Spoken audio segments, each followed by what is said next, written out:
அந்தனர் எக்ஸ்ரே மாணிக்கம் Malaysia, Singapore ஆகிய நாடுகளில் வணிகமும் ரங்கூனிலும் தமிழ்நாட்டிலும் விவசாயம் உள்ளிட்ட தொழில்களையும் செய்து வந்த பெரும் செழிப்புமிக்க பெரிய கருப்பன் பெரியநாச்சி ஆகியோருக்கு மகனாக 1937ஆம் ஆண்டு ஜூன் 13ஆம் நாளில் பிறந்தார்.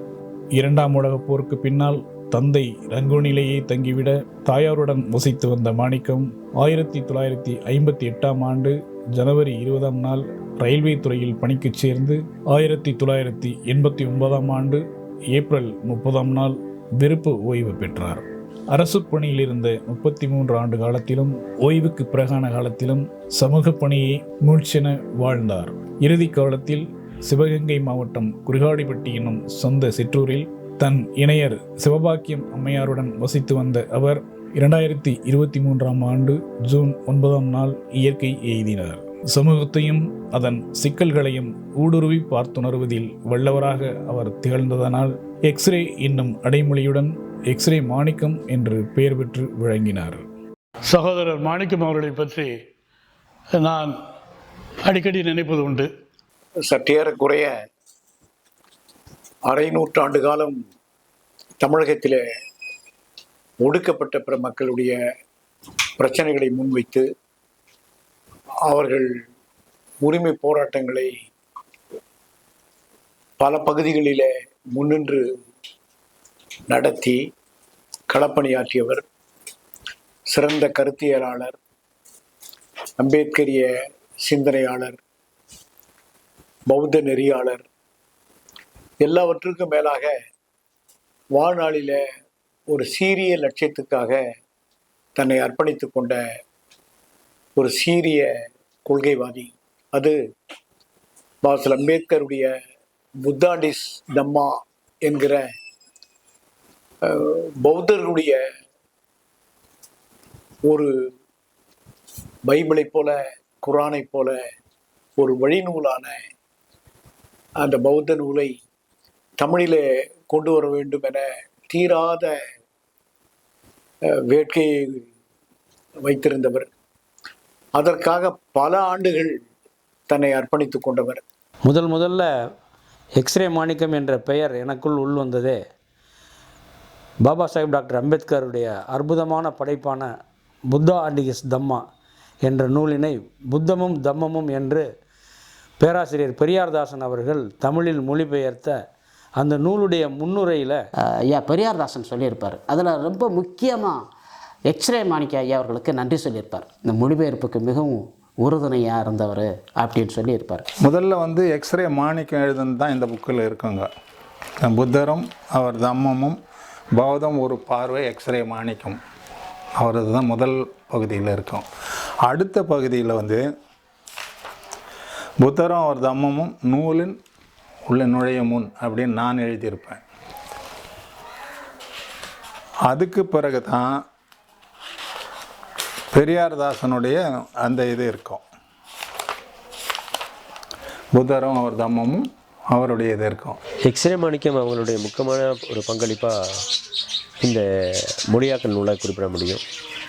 அது பெரும்பகுதியை பெரியார்தாசன் மொழியாக்கம் பண்ணியிருந்ததா சொன்னாலும் அவருடைய மொழியாக்க திருத்தங்கள் கூடவே இருந்தது. எல்லா பணிகளையும் எக்ஸ்ரே மாணிக்கம் மிக அந்த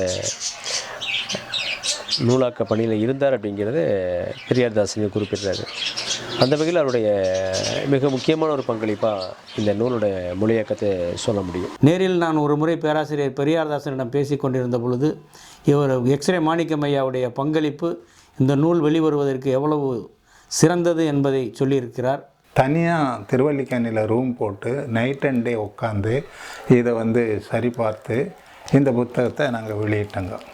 அம்பேத்கர் எழுதிய எந்த ஒரு எழுத்தும் மாறிவிடக்கூடாது என்பதற்காகவும், அதே மாதிரி இந்து மத கருத்துடைய வார்த்தைகள் எதுக்கு வந்துவிடக்கூடாது என்பதற்காகவும், மற்ற மதங்களுடைய கருத்துக்களை சொல்லடைகள் அதில் வந்துவிடக்கூடாது இருக்கும். பௌத்த நெறி வாழ்க்கையினுடைய நெறிகள் மட்டுமே வர வேண்டும், பௌத்த வாழ்க்கை மட்டும் வரணும். திரிவீடகத்தினுடைய சொற்றொடர்களை கையாண்டு இந்த நூல் பூரா பார்த்தீங்கன்னா எந்த விதமான கலப்படம் இல்லாத பௌத்த வார்த்தைகளை மட்டுமே கோர்த்தெடுத்து, நிப்பானான்ற வார்த்தை கூட நிர்வாணம்னு எழுதியிருந்தார்.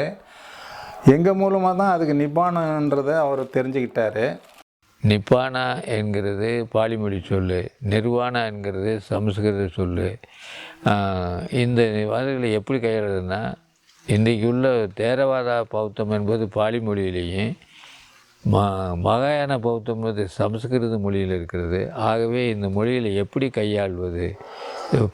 ஏன்னா பாலிமொழி வார்த்தை வருகின்ற இடத்துல சமஸ்கிருத வார்த்தையோ, சமஸ்கிருத வார்த்தை வருகின்ற இடத்துல பாலிமொழி வார்த்தையோ. இப்போ தர்மம் என்பது உதாரணமாக சொல்லுவோம்னா, தம்மம் என்பது வேறு, தர்மம் என்பது வேறாக இருக்குது. அதாவது தர்மம் என்கின்ற சமஸ்கிருத சொல்லுக்கு ஆர்டர் என்று பெயர், தம்மம் என்கிற சொல்லுக்கு கொள்கை, நிலைநிற்று வழிநடத்தும் கொள்கை என்று பெயர். ஆகவே இவையெல்லாம் ரொம்ப நுண்ணிய அணுகி அதாவது மிகச்சிறந்த பக்குவமாக அவெல்லாம் கையாண்டிருக்கிறான். இந்த மாதிரி வார்த்தை ரொம்ப அபூர்வமான அது ஒன்று. ரெண்டாவது, பாபா சாஹேப் ஒரு இடத்துல கர்மா என்று எழுதுவார்கள், ஒரு இடத்துல கம்மா என்று எழுதுவார்கள். அதாவது பாலிமொழியில் கம்மா என்றும், இதில் உள்ள சமஸ்கிருதத்தில் கர்மா என்றும் எழுதுவார்கள். ஒரே இதில் எழுதுவார். ஏன்னு கேட்டிங்கன்னா, இரண்டு மொழிகளும் ஒரே இடங்களில் சொல்லாற்றல் பெற்றிருக்க வேண்டும் என்பதற்காக. ஆகவே எந்த இடத்துல சமஸ்கிருத மொழி கையாளப்பட்டிருக்கிறது, எந்த இடத்துல பாலிமொழி கையாளப்பட்டிருக்கிறது என்கின்ற அந்த வார்த்தையெல்லாம் சொல்லி அவையெல்லாம் மிக ஒழுங்கமைக்கப்பட்ட ஒரு மொழிபெயர்ப்பு. மிக யாரும் எந்த விதமான குறையும் சொல்ல முடியாத மொழிபெயர்ப்பு இது. இதுவரையிலும் எத்தனை புலவர்கள், எத்தனை பேராற்றலுடையவர்கள், எத்தனை திரைப்படம் அறிந்தவர்கள், பௌத்தம் அறிந்தவர்கள் யாருமே இன்னிடத்தில் இந்த மொழிபெயர்ப்பில் குறை இருக்கிறது என்று சொன்னதும் இல்லை. அதே போன்று பாபா சாஹேப்பினுடைய தம்மத்தில் குறைந்ததாக யாரும் சொல்லவும் முடியாது. அந்த ஒரு ஒப்புமை சொல்ல முடியாத உயர்ந்த நூலுக்கு ஒரு வாய்ப்பினை சரியாக பயன்படுத்தி செஞ்சுருக்கிறோம் என்பதில் மிக பெருமையோடு சொல்லுகிறேன். மிக உழைப்பு, அதிகமான உழைப்பு, இரவு பகலான உழைப்புகள். 2 ஆண்டு காலம் கூட அதற்காக அவர்கள் எடுத்திருப்பார்கள். ஒவ்வொரு முறையும் கூடி பேசி அவர் எழுதிய அந்த பக்கங்களை எல்லாம் அவரிடம் படித்து, அதில் அண்ணன் எக்ஸ்ரே மாணிக்கம், எரிமலை ரத்னம் போன்றவர்கள் பல கேள்விகளை எழுப்பி பல திருத்தங்களை தந்து அதற்கு பிறகு அது இறுதியாக்கப்படும். இப்படி 10 பக்கங்களாக, 20 பக்கங்களாக, சில நேரங்களில் 5 பக்கங்கள் கூட என்கிற வகையில இதையெல்லாம் எழுதி சிந்திச்சே செஞ்சுக்கிட்டு இருப்போம். இதில் கூட பெரியார்தாசன் அதை பற்றி மிக அருமையாகலாம் சொல்லுவார். என் அருமை சகோதரர் மறைந்த பெரியார்தாசன் அவர்கள் என்னிடம் சொன்னார், பாபா சாஹேப் அம்பேத்கர் அவர்கள் எப்படி அரசியல் சட்டத்திலே ஒரு பகுதியும் எழுதி அந்த குழுவிலே வைத்து படாத பாடுபட்டு அதை ஒப்புதல் பெறுவதற்கு விளக்கங்களை தந்து அதை செய்தார்களோ, அதை விட கடினமாக நான் இப்போது இந்த பணியை செய்து கொண்டிருக்கிறேன். ஒன்றுக்கும் என்னுடைய அருமை சகோதரர்கள் எக்ஸ்ரே மாணிக்கமும் எரிமலை ரத்னமும் கொண்டு வருகிற திருத்தங்கள் இருக்கிறதே, வார்த்தைக்கு வார்த்தை நான் அவர்களை நிறைவு செய்ய வேண்டி இருக்கிறது. அவர்களை இந்த வார்த்தை வேண்டாம், வேறு வார்த்தை போடுங்கள் என்று அந்த வார்த்தையை அவர்களே சொல்லுவார்கள். காடுங்கிற கடவுளுங்கிறது வரும், சின்ன சீன ஜி போட்டு வரும், பெரிய ஜி போட்டு காடுங்கிறது. கடவுள் என்பது வேறு, ஏன்னா தமிழில் வேறு கிடையாது. ஆகவே மிகப்பெரிய தடுமாற்றங்கள், ஆனால் அத்தனையும் நீந்தி போவதற்கு எதிர்த்து அதை சரியானபடி போவதற்கு வழிவகுத்த திருக்குறள் ஒன்றுமே தான். திருக்குறளும் இன்னும் சொல்ல போனீங்கன்னா திருக்குறளும் புத்தருடைய தம்மபதமும் ஒன்றாக தான் இருக்கிறது. திருக்குறளே தான் ஒன்று. ஏன்னா அதில் வந்து அரகத்தோ பகவத்தோ, பகவான்கிற வார்த்தை வந்து அரகத்தோ பரகத்தோங்கிற பரகத்தோ என்கிற பாலிமொழி சொல்லுடைய தான் திருக்குறளுடைய ஆதி பகவன், பகவு அப்படிங்கிற வார்த்தை ஆதி பகவான் தமிழில் வருகிற வார்த்தை. இந்த புத்தரம் ஒரு தம்மத்தை நாங்கள் மொழிபெயர்த்துக்கிட்ட காலத்திலே நான் பம்பாய் போக வேண்டிய சந்தர்ப்பம் ஏற்பட்டது. அங்கே வந்து பாபா சாஹேப் புத்தர தம்மாவை பற்றி மொழிபெயர்ப்பு நூல்களில் இப்போ 2-3 காப்பியில் ஒரு காப்பியை இங்கே லைப்ரரி இருக்கா கேள்விப்பட்டேன். அப்போ அங்கே போய் நான் போய் லைப்ரரின்ட்டு போயிட்டு பம்பாயுடைய சித்தார்த்தா காலேஜில் போயிட்டு கேட்கின்ற போது அவர் என்னை அழைத்து கொண்டு மாடியில் ரொம்ப பாதுகாக்க வைக்கப்பட்ட புத்தரும் ஒரு தம்முங்கிற நூலை எடுத்து காமிக்கும்போது காமிக்கும்போது பார்த்தீங்கன்னா காஸ்பலா புத்தா அப்படின்னு தான் போட்டிருந்தது. அந்த காஸ்பலா புத்தங்கிற தலைப்பை புத்தரும் ஒரு தம்மன் வருவதற்கு முன்னால் அந்த புத்தகம் 2 கோடு போட்டு 4 இடத்துலையும் பாபா சாஹேப் அவர் இன்சில் போட்டிருந்தாங்க. ஒரு பெரிய கையெழுத்து போட்டிருந்தார், நான் தான் அடிச்சிருக்கேன்னு. அதுக்கப்புறம் அதுக்கு மேலேயே இன்னொரு பேப்பரை கீழே ஒட்டி புத்தாண்டு இது தம்மா அப்படிங்கிறத பிரசுரிச்சிருந்தாங்க. இதெல்லாம் பார்த்துட்டு வரும்போது தான் காஸ்பலா புத்தாங்கிறது ஏற்கனவே பல பேர் செஞ்சுருக்கனால புத்தரும் ஒரு தம்மமும் அப்படிங்கிறதில் அவங்க போட்டு எழுதியிருந்தாங்க. இதெல்லாம் பார்த்துட்டு வந்து இந்த புத்தகத்துக்கு பல்வேறு விதமான செழிப்புகளை கூட்டணும், தவறுகள் வந்து விடக்கூடாதுங்கிறதுல தார்மீக ரீதியில் உழைத்ததுனால என்றும் நிலைத்து நிற்கக்கூடிய ஒரு பொக்கிஷமாக இருக்கிறது. ஒரு கட்டத்தில் என்னுடைய மறைந்த என்னுடைய அருமை சகோதரர் மூப்பா இளரசு அவர் மட்டும் துணைக்கு நிற்காவிட்டால் நான் இதை பாதியிலேயே கூட நான் நிறுத்தி விட்டிருப்பேன். அவர் துணை இருந்து அது அவர்கள் சொல்ல அவர் படியெடுத்து அதில் என்னுடைய வார்த்தைகளில் அதை அவரும் படியெடுத்து அதை முழுமையாக்கிய அந்த சிறப்பில் ஏழரசுக்கு ஒரு தனி இடம் உண்டு என்று பெரியாதாசன் அவர்கள் என்னிடம் சொல்லியிருக்கிறார். இது நீங்கள் ஆரம்பித்தது எந்த டேட்லேருந்து எப்போ ஆரம்பிச்சுன்ற விஷயத்த கொஞ்சம் நீங்கள் நான் கொஞ்சம் தெரிஞ்சுக்கலாம்னு நினைக்கிறேன். சொல்லட்டுமா? நல்ல அபூர்வமான ஒரு வரலாற்றுடைய முக்கியத்துவத்தை பற்றி நீங்கள் கேள்வி கேட்டீங்க, எனக்கு சந்தோஷமாக இருக்குது. ஏன்னு கேட்டீங்கன்னா நம்ம வரலாறு, இந்த சமூகத்துடைய வரலாறு 1956 அக்டோபர் மாதம் 17ஆம் தேதி டாக்டர் பாபா சாஹேப் அம்பேத்கர் அவர்கள் நாக்பூரில் வந்து பல லட்சம் மக்களோடு ஒன்று கூடி நான் வந்து இந்து மதத்தால் பாதிக்கப்பட்டேன், இந்து மதத்தில் இருக்க மாட்டேன், பௌத்த மதத்துக்கு செல்கிறேன் என்று பௌத்த மதத்தை ஏற்றுக்கொண்ட பெருநாளில் தொடர்ந்து படித்து தெரிந்து கொண்டு கேள்விப்பட்டு கொண்டிருக்கும் போது 1982 அவர் தழுவது புத்த மதம் தழுவியதோ 1956. நாங்கள் அந்த நாக்பூர் பூமியை நானும் எரிமலை ரத்தன் அவர்கள்லாம் சேர்ந்து போய் பார்க்கறத தமிழகத்திலேருந்து 1982. அதுக்கப்புறம் சில நண்பர்கள் கூடி பார்த்த ஒரு படம் அங்கே உள்ளெல்லாம் பார்த்துட்டு வந்துட்டு இதை பற்றி ஒன்றும் சரியாகவே நமக்கு விளங்கி கொள்வதென்றால் புத்தகத்தை தான் நான் படிக்க வேண்டியது. அப்புறம் புத்தகத்தை தேடுகின்ற போது அங்கே உள்ள பஞ்சுபாய் என்கின்ற ஒரு பெரியவர் இருந்தார். அந்த பஞ்சுபாய்ங்கிறவர் யாருன்னு கேட்டிங்கன்னா அவர் வந்து மகாராஷ்டிராவில் உள்ள மிகச்சிறந்த ஒரு பாபா சாஹேப்புடைய தொண்டர், முக்கியமானவர். அவர் வந்து அந்த பாபா சாஹேப் அம்பேத்கர் 56 மதம் மாறுகின்ற 1 ஆஃப் த செக்ரட்டரியாக இருந்து ரொம்ப சீக்கிரட்டாக இருந்து அவருக்கு ஒத்துழைத்தவர் வந்து அவளுக்கு மிகப்பெரிய படிப்பாளி, எழுத்தாளர், போராளி, மிகச்சிறந்த சிந்தனைவாதி. அவரை போய் சந்திக்கின்ற போது அவர் சொல்லுகின்ற போது சொன்னால் நீங்கள் புத்தரம் தம்மரை பற்றி நீங்கள் படிங்க அப்படின்னு சொல்லிட்டு அந்த புத்தகத்தை எடுத்து காமிச்சார். என்ன காலத்திலேருந்து முதல்ல வந்துச்சு அந்த புத்தகம் அப்போல்லாம் அவைலபிளாக எங்கேயும் இல்லை. சரி, இது தேடி வந்து 84, 85 மேலே வந்துருந்த போது இந்த புத்தகம் வந்து இளைய பெருமாள் ஐயாட்ட இருக்கிறதாக மருமன் கையில் இந்த புத்தகம் முதல் ஆங்கில புத்தகம் கையில் இருந்தது. அந்த புத்தகத்தை நாங்கள் பார்த்த பிற்பாடு தான் இந்த புத்தகத்தை எல்லாம் படித்து புரிந்து நானும் எரிமலை ரத்தனம், செல்லத்துறைங்கிற நண்பர் எல்லாருமே சேர்ந்து படிச்சுக்கிட்டு இருக்கும்போது நான் அடிக்கடி இதை மேடைகளில் பேசுகின்ற போது அந்த படித்தவைகளை வைத்துக்கொண்டு சொல்லும்போது புதுமையாக இருந்தது மற்றவங்கள்லாம் இப்படி ஒரு இதாக இருக்குன்னு சொல்லி, சரி இது இப்படி இருக்க ஆங்கிலத்தில் இருக்கிறத தமிழாக்கம் பண்ணணுமே நினச்சி நானும் நண்பர்லாம் கூடி பேசிக்கிட்டு இருப்போம். அதில் முக்கியமாக என்ன கேட்டிங்கன்னா இதில் பெரியாதாசனை எங்களோட சேர்ந்து ஈடுபட்டு வந்தார். பேச்சு முதல்ல ஆரம்பிக்கின்ற போதே இது மொழிபெயர்த்தா இருந்தால் எப்படி மொழிபெயர்க்கிறது, இந்த மொழிபெயர்ப்புக்குள்ள உபகரணங்கள் நமக்கு என்ன. ஏற்கனவே எனக்கு வரலாற்று ரீதியில் உள்ளது வந்து மறைக்கப்பட்ட வரலாறு மொழிபெயர்த்த அனுபவம் இருக்கிறது. அதே மாதிரி எரிமலை ரத்னையா அவர்களுக்கு வந்து ஏற்கனவே இந்த புத்தானந்தமாக உள்ள ஆங்கிலத்தை சில மொழிபெயர்ப்பு வந்து அவருக்கு அனுபவம் இருக்கிறது. இந்த எரிமலை ஒரு தலித்த எரிமலை இந்த பின்னால் வந்து மத்திய மந்திரியாக இருந்தார் இல்லையா, தலித் எரிமலை அவர் வந்து இதில் ஈடுபாடு கொண்டிருந்தார். ஏன்னா அந்த புத்தகத்தை மொழிபெயர்க்க கொண்டிருந்தது. ஆனால் இந்த மொழிபெயர்ப்பு நூல்கள் நாங்கள் இப்போ எப்படி மொழிபெயர்க்கிறது, அதாவது சாதாரண மொழிபெயர்ப்புலாம் கடற்கடை மொழிபெயர்த்து போயிடலாம். இது ஒரு சமய நூல், இது ஒரு மத நூல், திரிபுடகத்திலிருந்து எடுக்கப்பட்டது. அதுவும் பாபா சாஹேப் அம்பேத்கர் அவர்களால் எடுக்கப்பட்ட நூல், அவர் எழுதிய நூல். அவர் ஒரு எழுத்தை கூட கொட்டேஷனை போடுவார், இது நான் வேறு இடத்துல இதை எடுத்தேன் என்பதற்கு அதிகாரத்தை காமிக்கிறதுக்கு அவர் ஒரு சின்ன கொட்டேஷனை கூட ஒரு எழுத்தை ஒரு சென்டென்ஸு ஒரு எழுத்தை கூட கொட்டேஷனை போடுவார்.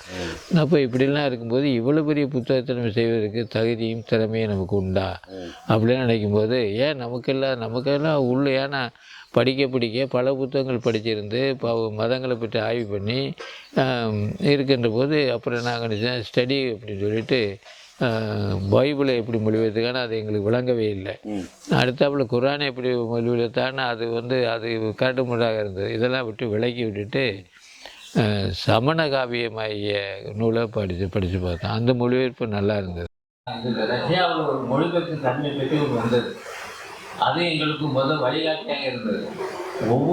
ஒவ்வொரு எழுத்து ஒவ்வொரு சொற்றொடரையும் முழுமையாக எடுத்து அத்தனை சொற்களையும் உள்ளடக்கி ஒரு வாக்கியம் அமைக்கிறதாக மொழிபெயர்ப்பு துறையில் அது எங்களுக்கு முதல் வழிகாட்டியாக இருந்தது.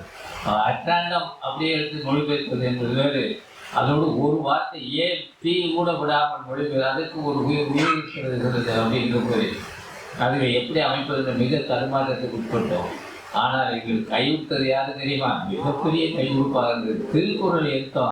திருக்குறள் அப்படியே எடுத்து அப்படியே கையாண்டாலே போதும், புத்தாந்தமாக மொழிபெயர்த்துள்ள நம்பிக்கை. திருக்குறளுக்கும் இதுக்கும் ஏக ஒற்றுமை இருப்பது அப்போ தான் தெரிஞ்சது. இப்போ தீயவை தீய பயத்தில் தீயவை தீயின்னு மஞ்சப்படுங்கிறது தீங்கிற இப்போ சாப்டரே இதில் வருது, தீயவைங்கிற சாப்டரே வருது. அதனால் பல விதமானதுக்கு திருக்குறளை எடுத்துக்கொண்டு தான் அதை செல்ல முடியும். அப்படிங்கிற திருக்குறளையும் மறுபடியும் கையில் வைத்துக்கிட்டு மிகப்பெரிய ஒரு டிக்ஷனரி, பல விதமான டிக்ஷனரி பக்கத்தில் வச்சுக்கிட்டு இது ஆரம்பித்து இப்போ அதை புக் பண்ணதுக்கு பஞ்சுபாயின்னு சொன்னாலே ஆரம்பத்தில் செக்ரட்டரி அவர்கிட்ட அந்த புத்தகத்தை வாங்கிட்டு வந்துட்டு, அந்த புத்தகத்தை வாங்கிட்டு வந்த ஒருபாடு தான் இது மொழிபெயர்ப்பு கூடியெல்லாம் எடுத்து வச்சுக்கிட்டார். நான், எரிமலை ரத்னா, சித்தார்த்தாங்கிற பெரியாதாசன், அப்புறம் இருக்கிற செல்லத்துறை, இவங்கெல்லாம் இந்த புத்தகத்தை மொழிபெயர்க்கிறதுக்கு தூண்டுகோலாக இருந்தாங்க.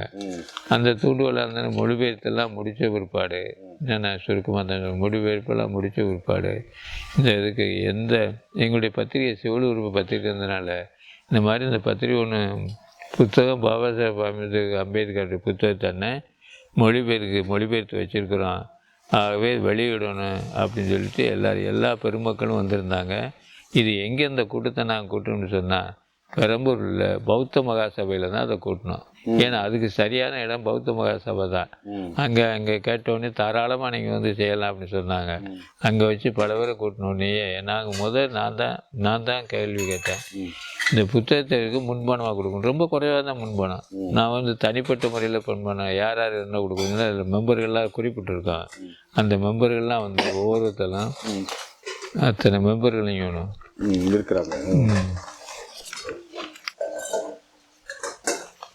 அந்த ஒரு கமிட்டி அமைச்சேன். அந்த கமிட்டியில் புத்தகமும் தம்பமும் தமிழாக்க நூல் வெளியீட்டு குழுன்னு போட்டு தலைவர் எக்ஸ்ரே மாணிக்கம், செயலாளர் எரிமலை ரத்னம், இணைச் செயலாளர் மூப்பா எழிலரசு, பொருளாளர் ஒய்யமுத்து, உறுப்பினர்கள் டாக்டர் வி சித்தார்த்தாங்கிற பெரியார்தாசன், அப்புறம் செல்லத்துறை, அப்புறம் இன்பன்,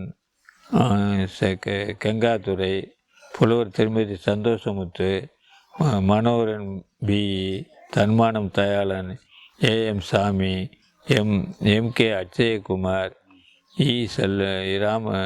செல்லத்துறை இருக்குன்னு சொல்லிட்டேன், மு ராமலிங்கம், பெருமாள், பௌத்தநெறி மௌரியா, எஸ் கோதண்டன், கருணாகரன், வாசுதவன், கேசவேலு, பொன் தேஜராஜ், இத்தனை பேரும் தான் நாங்கள் பணம் தர்றோம், ஆகவே இதை பற்றி நீங்கள் எந்த பிரச்சனையும் நமக்கு கவலை இல்லை அப்படின்னு சொன்னால் எந்த அச்சகத்தில் செய்தால் சரியாக இருக்கும்னு யோசனை பண்ணேன். அது வந்து கம்யூனிஸ்ட் புத்தகங்களுக்கு பிரச்சனையோ பாவை அச்சகத்தில் போயிட்டு அவங்க கேட்கின்ற போது எங்களுடைய இதுக்கு கிட்டத்தட்ட இது வந்து 1,80,000 ரூபா மற்றவங்க கேட்டாங்க. பாவை அச்சகத்துக்கார 1,30,000க்கு தாளும் சரி பிரிண்டும் சரி ஒரு குரானுக்கு இணையாக ஒரு பைபிளுக்கு இணையாக அவ்வளவு போற்றக்கூடிய நூலாக பேப்பரு போக்குவரத்து எல்லாம் வேணும்னு சொன்னான்.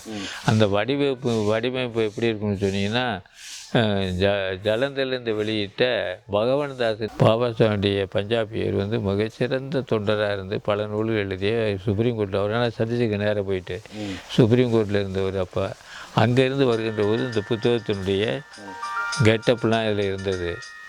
அதை பார்த்துட்டு தான் நான் வந்து இந்த மாதிரி தான் செய்து கொடுக்கணும் அப்படின்னு சொல்லிட்டு சொன்னோடனே சரின்னு ஒத்துக்கிட்டு இதே அளவில் உள்ள புத்தகத்தை அவங்க வந்து நல்ல விதமாக செஞ்சு கொடுக்குறதுக்கு இந்த புத்தகம் தான் முதல் புத்தகமும். இந்த புத்தகம் தான் முதல் புத்தகம். பாவை அச்சகத்துலேருந்து வெளியேறதுக்கு முன்னாடி கூட்டத்தை போட்டோம்.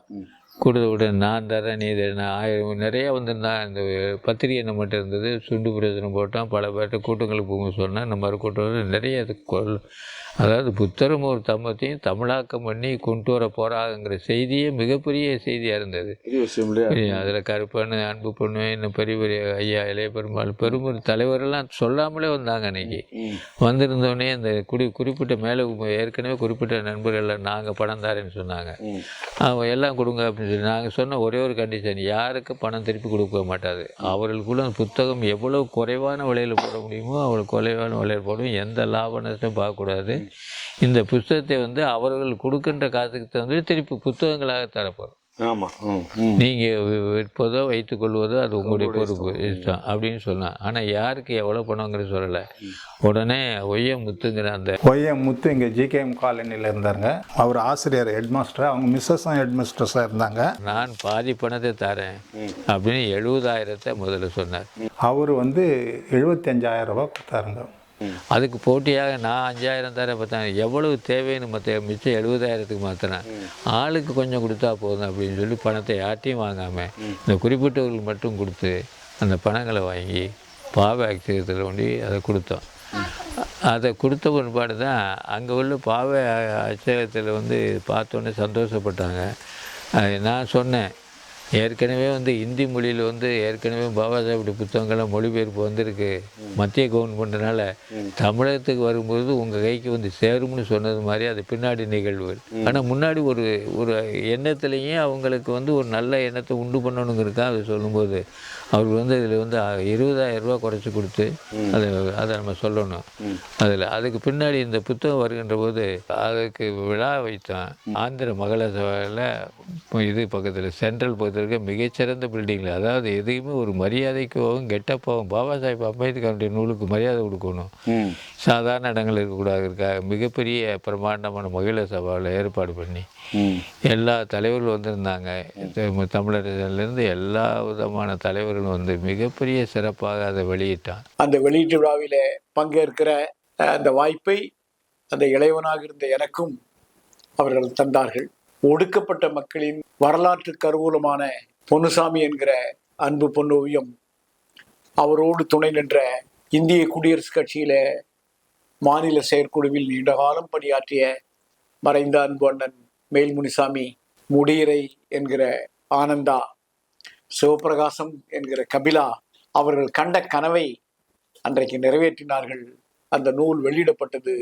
இன்று வரையிலே புத்தாண்டிஸ் தம்மா என்கிற அந்த ஒப்பற்ற நூலின் சிறப்பான மொழிபெயர்ப்பாக அந்த நூல் அமைந்திருக்கிறது. வெளியிட்ட பின்னாடி தான் வந்து அந்த புத்தரும் ஒரு தம்மம் என்பது புகழ்மிக்கதாக ஓங்கி பல பேர்கிட்ட போயிருந்தது. ஆனால் இந்த நிலையெல்லாம் சந்தோஷமாக இருக்கின்ற போது ஒரு ஆண்டுகளுக்கு நிறைவு பெறுவதற்கு முன்னால் இதில் ஒரு விபத்து ஒன்று நடந்தது.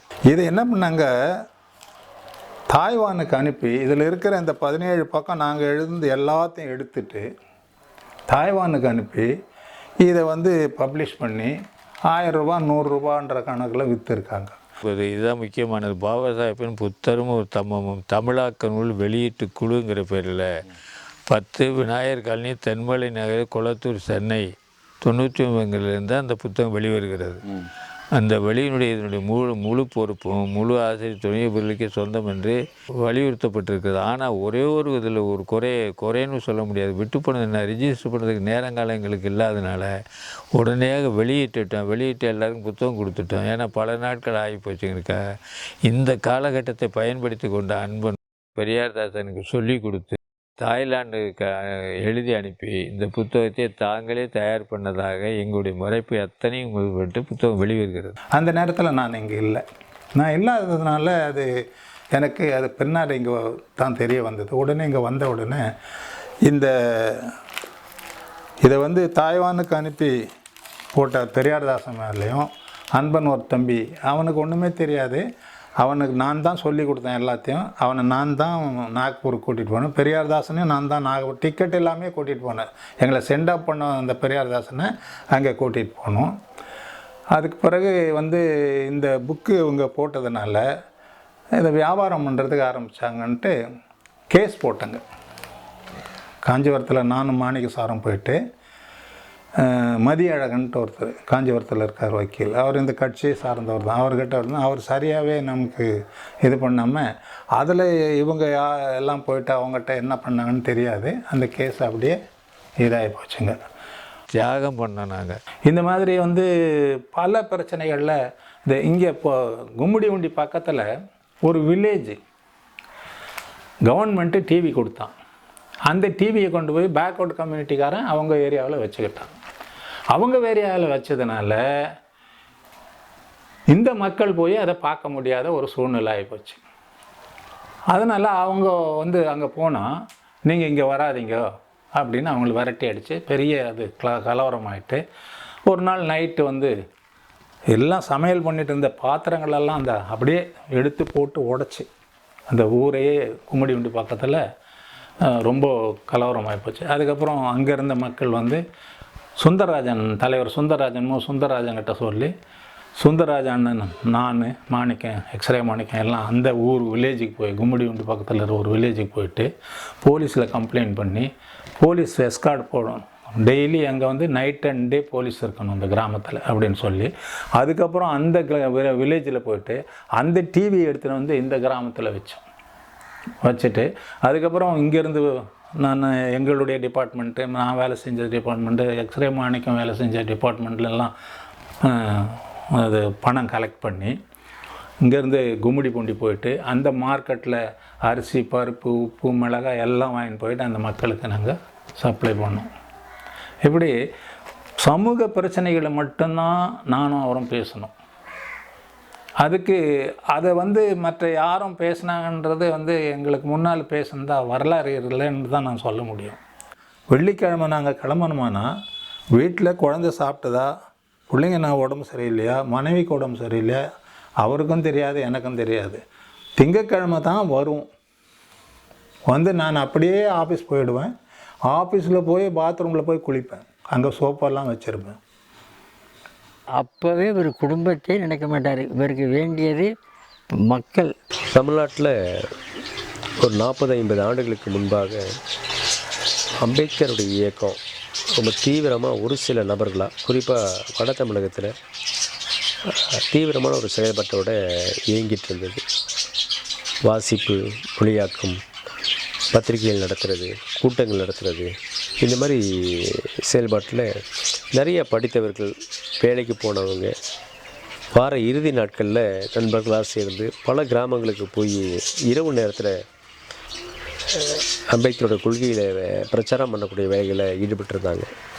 அந்த மாதிரி நபர்களில் ஒருவராக தான் எக்ஸ்ரே மாணிக்கம் அறிமுகமானாங்க. சமுதாயத்துக்கு உழைக்கணுன்னே வேலையை ரிசைன் பண்ணிவிட்டு ஈரோடு, சேலம், இந்த பக்கம் சவுத்துக்கெல்லாம் போனார். போன போது அங்கே வந்து சேலத்தில் அவர் போகும்போது அப்படி என்ன கையில் ஒன்றும் கிடையாது. ஒரே ஒரு 2 சட்டை மாற்றி துவைச்சி போடுறதுக்கு ஒரு பையில் போட்டுட்டு போயிட்டார். போயிட்டு ஒவ்வொரு கிராமமாக போயிட்டு ஒரு நாள் நைட்டு அந்த கிராமத்தில் தங்கி அந்த மக்களோட பேசி எத்தனை பேர் படிக்கிறாங்க, எத்தனை பேருக்கு நிலம் இருக்குது, எத்தனை பேருக்கு சொந்த வீடு இருக்குது, எத்தனை பேர் வாடகை வீட்டில் இருக்காங்க, உங்களுடைய வாழ்க்கையை எப்படி நடத்துகிறீங்க அப்படிங்கிறதெல்லாம் கேட்டு அரசாங்கத்திலேருந்து என்ன உதவி கிடச்சிருக்கு இதெல்லாம் கேட்டிருக்கும்போது அந்த ஊர்லேயே கொடுக்குறத சாப்பிட்டுட்டு இங்கேருந்து என்ன அடுத்த ஊருக்கு கொண்டு போய் விட்டுடுங்க அப்படின்னு அவங்களுக்கு கேட்டுக்குவார். அவங்க மாட்டு வண்டியிலையோ சைக்கிள்லையோ ஏதோ எந்த மோட் ஆஃப் டிரான்ஸ்போர்ட் இருக்கோ அது மூலமாக அவரை அனுப்பி வைப்பாங்க. எக்ஸ்ரே மாணிக்கம் அவர்கள் கடந்த தலைமுறையை சேர்ந்தவர். அவருடைய தலைமுறையை சேர்ந்த முதல் தலைமுறை படிப்பாளிகள் அரசியல் ரீதியாக அம்பேத்கரிய அரசியலின் தாக்கம் பெற்றவர்கள். எனவே அம்பேத்கரிய அரசியலிலிருந்து பல்வேறு கருத்துக்களை எடுத்துக்கொண்டு அது ஏதோ ஒரு வகையில் தங்களுடைய நடவடிக்கைகளிலும் கருத்துகளிலும் வெளிப்படுத்தி வந்தவர்கள். இன்று நாட்டில் நடக்கின்ற எந்த பிரச்சனை எடுத்துக்கொண்டாலும் அந்த பிரச்சனை பற்றி அம்பேத்கர் என்ன சொன்னார் என்கின்ற கோணத்திலே அவர் சொல்லுகின்ற வாய்ப்புக்கு பெற்றவர். எனக்கு எல்லோரும் அம்பேத்கரை பற்றி தெரியும், ஓரளவு தெரியும். ஆனால் ஒரு விஷயத்தை எடுத்துக்கிட்டால் அந்த விஷயத்தில் அம்பேத்கருடைய கருத்து என்னவாக இருந்தது என்பதை சொல்லுகின்ற ஆற்றல் ஐயா எக்ஸ்ரே மாணிக்கம் அவர்களுக்கு தான் உண்டு. ஸோ அத்தகைய பெருமைமிக்க சிறப்பான களப்பணியாற்றுகின்ற அவர்கள் செயல்பட்ட காலத்தில் அவர்களுடைய செயல்பாடுகளுக்கு பெரிய அங்கீகாரமோ பெரிய மக்கள் திரட்சியோ லாபமோ எதுவும் இல்லாத காலம். அவரை பயன்படுத்திக்கல நிறைய பேர். அந்த காலகட்டத்தில் தனியாகவோ ஒரு சில நண்பர்களோட ஒத்த கருத்துள்ள நண்பர்களோடு கூட்டாகவோ இணைந்து அவர்கள் சில பணிகளை செய்திருக்கிறார்கள்.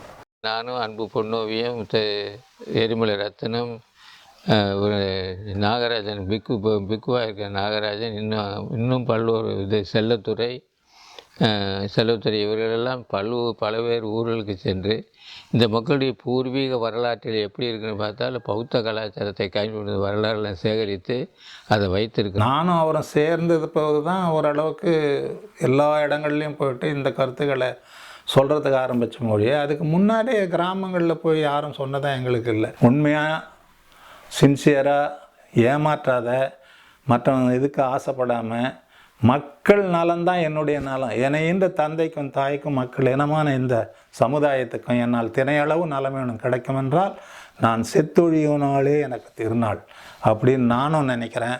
எக்ஸ்ரே மாணிக்கமும் நினைக்கிறார். அந்த வகையில் அவருடைய செயல்பாடுகள் என்று சிலவற்றை நாம் ரொம்ப முக்கியமாக சொல்ல வேண்டும் என்று நான் நினைக்கிறேன். சாதி ஒழிப்பு, சாதி மறுப்பு நடவடிக்கையில் மிக முக்கியமானது ஒடுக்கப்பட்ட மக்கள் மீது சாதியின் பெயரால் திணிக்கப்பட்ட இழிதொழில்கள். அந்த இழிதொழிலை அந்த மக்கள் தான் செய்ய வேண்டும் என்று நிர்பந்தப்படுத்தப்பட்டிருக்கிறார்கள். அவர்களை தொடர்ந்து அதே நிலையில் வைப்பதன் மூலமாக இன்றைய சாதி அமைப்பை காப்பாற்றுவது அதனுடைய நோக்கம். அந்த வகையில் 1940களிலும் 50களிலும் தமிழகத்தின் பல்வேறு கிராமங்களில் இந்த இழிதொழிலுக்கு எதிரான போராட்டங்கள் நடந்திருக்கின்றன. அந்த வகையில் இந்த இழிதொழில் மறுப்புக்கு எதிராக எழுதிய, பேசிய, செயல்பட்டவர்களுள் எக்ஸ்ரே மாணிக்கம் ஐயா அவர்கள் ஒருவர். குறிப்பாக மேலமடிப்பதை கைவிடுதல், பிணக்குழி தோண்டுதலை கைவிடுதல், ஊரிலே தோட்டி வேலை, துப்புரவு வேலைகளை செய்வதை கைவிடுதல், மலம் எடுப்பதை கைவிடுதல் போன்ற பணிகளிலே அவர்கள் ஈடுபட்டிருக்கிறார்கள் என்பது மிக முக்கியமானது. மேளம் அடிக்கிறது தொழில், அந்த தொழிலை பறையர்கள் மேளம் அடிக்கக்கூடாது அப்படின்றத அந்த தப்பெல்லாம் மேளத்தினுடைய அந்த உபகாரமான தப்பை கூட கிழிச்சு போட்டதாக கூட ஐயா பற்றியான செய்திகள் நாங்கள் கேள்விப்பட்டிருக்கோம். ஐயா ஒரு நிகழ்ச்சிக்கு ஜெயங்கொண்டத்தில் அவருக்கு ஒரு பாராட்டு விழாக்கு அந்த கூட்டத்துக்கு போயிருக்காங்க. அப்போ இவரை வரவேற்பதற்காக தாரத்தப்பட்டையோட அந்த நிகழ்ச்சியை அரேஞ்ச் பண்ணியிருக்காங்க. அப்போ அதெல்லாம் அடிக்கக்கூடாது, அப்படி இருந்தால் நான் வரமாட்டேன் அப்படின்றது தன்னுடைய கருத்தை ரொம்ப தெளிவாக ஆணித்தரமாக இப்படி தான் நாம் வாழணும், இப்படி தான் நம்ம இருக்கணும், இப்படி தான் இந்த கம்யூனிட்டி அப்படின்னா இப்படி தான் இருக்கணும், இது மற்றவர்கள் சொல்கிற அளவுக்கு நாம் இழிநிலையாக நடந்தக்கூடாது அப்படின்றதில் ரொம்ப தெளிவாக பேசினார். உறங்காமுடி பதிப்பகம் சார்பாக 2009ஆம் ஆண்டு வஞ்சிநகரம் கந்தன் எனும் நூலை நாங்கள் வெளியிட்டோம்.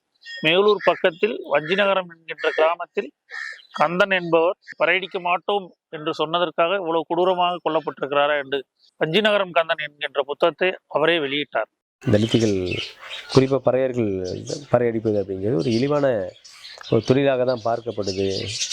அதை நீங்கள் புரட்சிகரமான ஒரு நடவடிக்கையாக பேசிகிட்டு இருக்க ஏற்றுக்க முடியாது அப்படின்னு பல முறை என் கூட நேரடியாக அவர் விவாதத்தில் ஈடுபட்டிருக்கார். கலை விழாவில் பறை அடிக்கிறத பற்றி நிறைய எதிர்ப்புகள்லாம் வந்துச்சு. அந்த எதிர்ப்பு காட்டியவர்களை முதிர்ச்சியாக ஒருத்தர் இருந்தார். அவர் தான் ஐயா எக்ஸ்ரே மாணிக்கம் அவர்கள். மதுரை தமிழ்நாடு இறையியல் கல்லூரியில் நடைபெற்ற கருத்தரங்கிலும் சரி, தலித் கலை விழாவிலும் சரி, பறையடிப்பதை எதிர்த்து கடுமையாக சண்டை செய்தவர். கடுமையாக கூச்சல் போட்டு கலையபுரம் என்று சொல்வார்களே, அந்த மாதிரி சண்டை போட்டு நிப்பாட்டி இருக்கிறார். அதை நான் கண்கூடாக நான் பார்த்திருக்கிறேன். பறையடிப்பதை என்கரேஜ் செய்யக்கூடாது, அது ப்ரொமோட் பண்ணக்கூடாது, அதை ஊக்கப்படுத்தக்கூடாது என்று தொடர்ந்து செயலாற்றியவர். அம்பேத்கர் மணி மண்டபத்தில் மேலே அடிச்சாங்கன்னா நான் இங்கேயே கிருஷ்ணாலி ஊற்றி கொளுத்திப்பேன், நான் மண்ணெண்ணெய் ஊற்றி நான் இங்கே தீ கொளுத்திப்பேன், நீங்கள் மேலே அடிக்கக்கூடாது, மேலே இங்கே அடிக்காதீங்கன்னு வெளியே தத்திட்டாரு. அப்படி தனி மனிதனுடைய வல்லமை பெற்றவர். எந்த இடத்துல மேலே அடிக்கிறானோ அவனை போய் மேலே அடிக்காதையா, நிறுத்தியா அப்படின்னு சொல்லக்கூடிய ஒரு மாபெரும் ஆற்றல் படுத்த டாக்டர் சேப்பன் அவர்கள், அவர்தான் எனக்கு திரு எக்ஸ்ரே மாணிக்கம் அவர்களை அறிமுகப்படுத்தியவர். அவர் நடத்திய ஒரு நிகழ்ச்சியிலே பங்கேற்று நான் பேசிக்கொண்டிருந்த போது,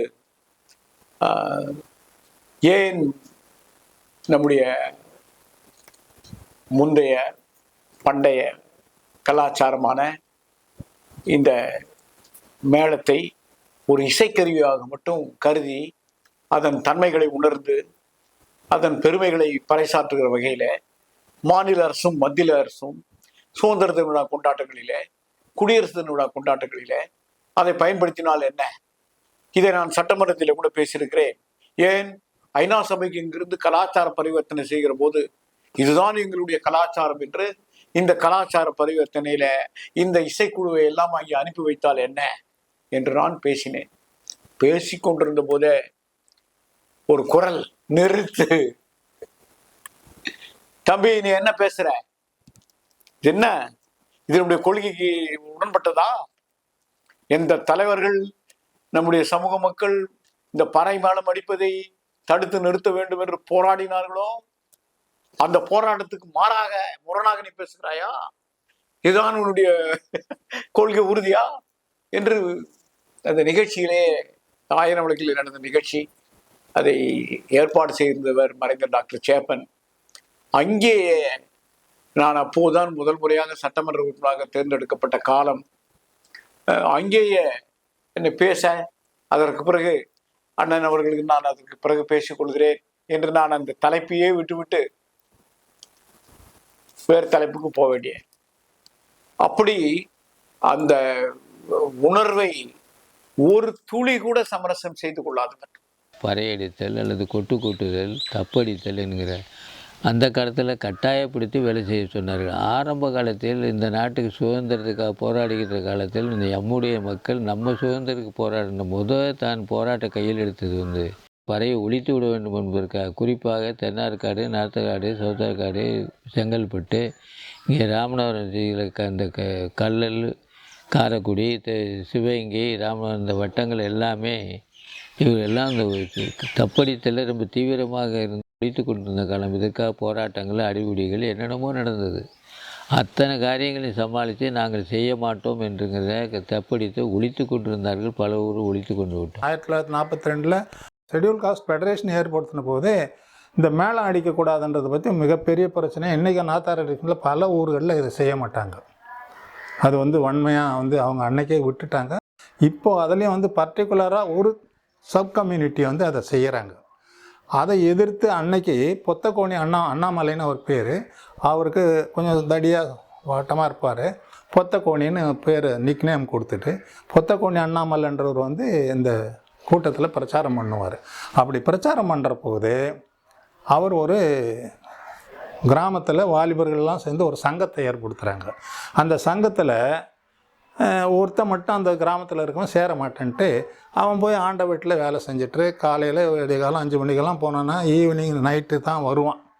அப்போ அவங்க ஒய்ஃப் அவங்ககிட்ட கேட்பாங்க, என்னங்க ஊரில் வாலிபர் எல்லாம் சேர்ந்து ஒரு சங்கத்தை ஏற்படுத்தியிருக்காங்க, டாக்டர் அம்பேத்கர்னு யார் இருக்காராம், அவருடைய கொள்கைகளை எல்லா மக்கள் பற்றியும் சொல்கிறாங்க, நீங்களும் ஏன் அந்த சங்கத்தில் சேரக்கூடாது அப்படின்னோடனே அவனுக்கு கோபம் வந்துடும். அவனுக்கு என்னடி பண்ணிட முடியும், என்ன அந்த இதெல்லாம் தீர்வு கண்டு முடியுமா? முடியாது, அவனுங்க பைத்தியக்காரத்தனமாக பேசிகிட்டு இருக்கானுங்க அப்படின்னு பதில் சொல்லுவான். இல்லைங்க அவங்க என்ன அப்படியே வற்புறுத்தி சொல்கிற போது என்ன தான் சொன்னாங்க அதை சொல்ல அப்படின்னு கேட்குற போது அவள் சொல்லுவாள், மேளம் அடிக்கக்கூடாதான், சாமி செத்த மாட்டுத்தோலை உரிக்கக்கூடாதான் அப்படின்னு அவள் சொல்லுவாள். கூட்டத்தில் சொன்னாங்க அப்படின்ட்டு. அவனுக்கு கோபம் வந்துடும். அடிப்பொடி பைத்தியக்காரி பரம்பரையாக செய்த வேலை பாதியில் நிறுத்தி விட்டா ஆண்டமாறு அடிப்பாங்க. மேளம் அடிக்க போகிறேன்டி என் பொண்டாட்டி நான் செத்த மாட்டுத்தோலை உரிக்க போகிறேன்டின்னா அவள் திருப்பி பாடுவா, ஊரை பகை பண்ணாத சாமி உன் உடம்பு தோலை உரிச்சிடுவாங்க, நாலனா கொடுத்து நம்பரா சேருங்க, நல்லதை கேளுங்க அப்படின்னு சொல்லுவான். இப்படி கொள்கைகள் பரப்பப்பட்டது பட்டி தொட்டிகள் தோறும். அதே மாதிரி இந்த வட்டாரங்களில் காரைக்குடியை சுற்றி வட்டவிலே ஒரு 40-50 கிராமங்கள் உள்ளடக்கிய வட்டாரங்களில் ஒரு ஊரில் தப்பு பறையடிப்பதை நிற்பாட்டி விட்டார்களானால் அந்த நிற்பாட்டிய ஊர்களுக்கு பறை அடிக்கின்றவர்கள் வருவார்களே ஆனால் அவர்களுக்கு தீண்டாமை என்கிற முறையில் படியில் தான் சொம்பில் தண்ணி கொடுக்க மாட்டாங்க, படியில் தான் தண்ணி கொடுப்பாங்க. ஏன்னு கேட்டால் நாங்கள் ஒழித்து விட்டோம், நீ அடிமையாக இருக்கிறாய், அடிமைப்பட்டவனு உரிமை கிடையாதுங்கிற மாதிரி அப்படியெல்லாம் பயன்படுத்தி தீண்டாமையினுடைய அந்த தப்படித்தல் ஒழித்தார்கள். ஆனால் அதனால தான் இப்போ நாகரிக சமயம் வரப்போய் அது கலை என்கிற பேரால், அதுவும் தலித்து கலை என்கிற பேரால் அதை பல பேர் ப்ரமோட் பண்ணி அதுக்கு ஒரு பயிற்சியெல்லாம் கொடுத்து செய்வது என்பது சமூகத்தினுடைய எளிவு நிலையை ஒழிக்க வேண்டும் என்பதற்கு பதிலாக அதை கலை என்கின்ற செஞ்சு கொண்டிருக்காங்க. அதுக்கு எதிர்த்து நாங்கள்லாம் அன்றைக்கும் போராடினா இப்போ வரையிலும் போராடிக்கிட்டு இருக்கிறோம்.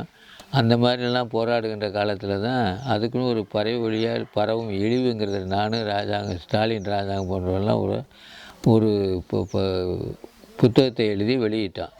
அந்த வெளியிடுதல் என்னென்னு கேட்டிங்கன்னா, அதை எப்படியெல்லாம் வரலாற்றில் செய்யாமல் இருந்தார்கள் இப்படி செய்ய வைக்கிறார்கள், அடிமையை தொடர்ந்து இருப்பதற்கு அடிமைகளே அதை நிலைநிறுத்த ஆதங்கமாக இருக்க போய் தான் அதெல்லாம் சொல்லிகிட்டு இருக்கோம்.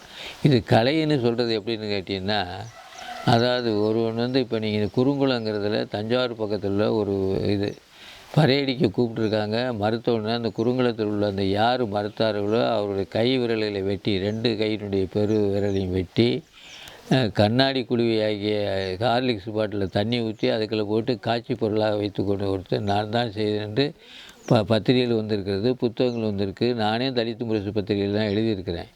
இந்த மாதிரி கட்டாயப்படுத்துகின்றது ஒரு சமுதாயம்.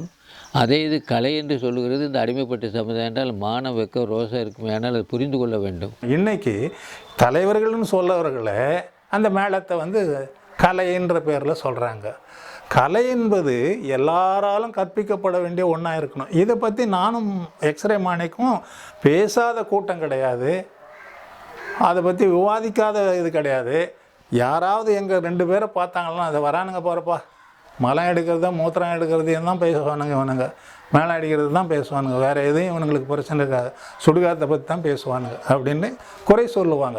சில நண்பர்கள் அதை கேட்டுட்டு இருந்தவங்க எங்ககிட்டே சொல்லுவாங்க, நாங்கள் கவலைப்படுறதில்ல. அதுக்கு பறை எதிர்ப்பு, பறை அடிக்கக்கூடாது, சாவு பறை அடிக்கக்கூடாது என்று அவர் தமிழ்நாட்டில் இருக்கின்ற ஏறத்தாழ எல்லா மாவட்டங்களிலும் அவருடைய உழைப்பு, அவருடைய முயற்சி, அவருடைய தொடர் போராட்டம் இன்று வரை எல்லோராலும் நினைவு கூறத்தக்க வகையில் இருக்கின்றது.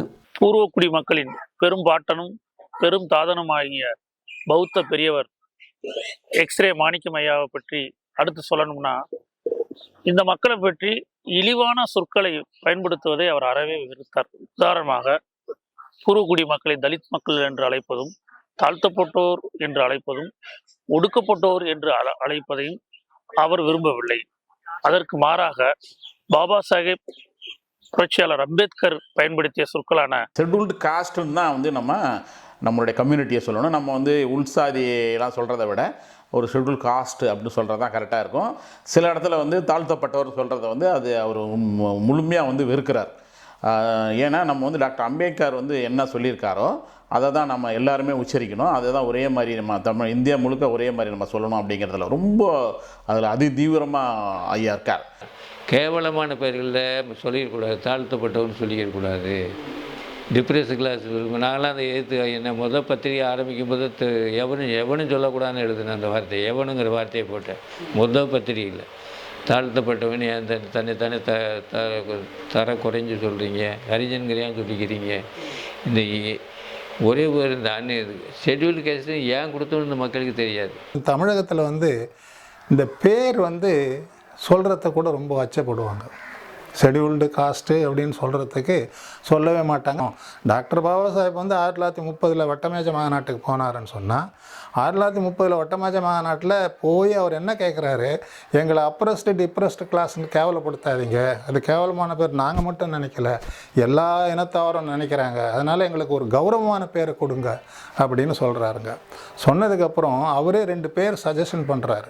என்ன சொல்கிறாருன்னா, நான் எங்களை வந்து நான் கன்ஃபார்மிஸ்ட் இந்துன்னு சொல்லுங்க அல்லது ப்ராட்டஸ்டன்ட் இந்துன்னு சொல்லுங்கள், இன்னும் 30 சொல்கிறாரு. அதுக்கப்புறம் இந்தியாவுக்கு 1935 இந்தியா ஆக்ட் வருது. இந்த இந்தியா ஆக்டில் ஷெடியூல்டு காஸ்ட்டு ஷெடியூல்டு ட்ரைபுன்னு போடுறாரு, மற்றவங்கள பேக்வேர்டு கிளாஸ்ன்னு போடுறாரு, ஜாதின்னு கூட போடுறாரு.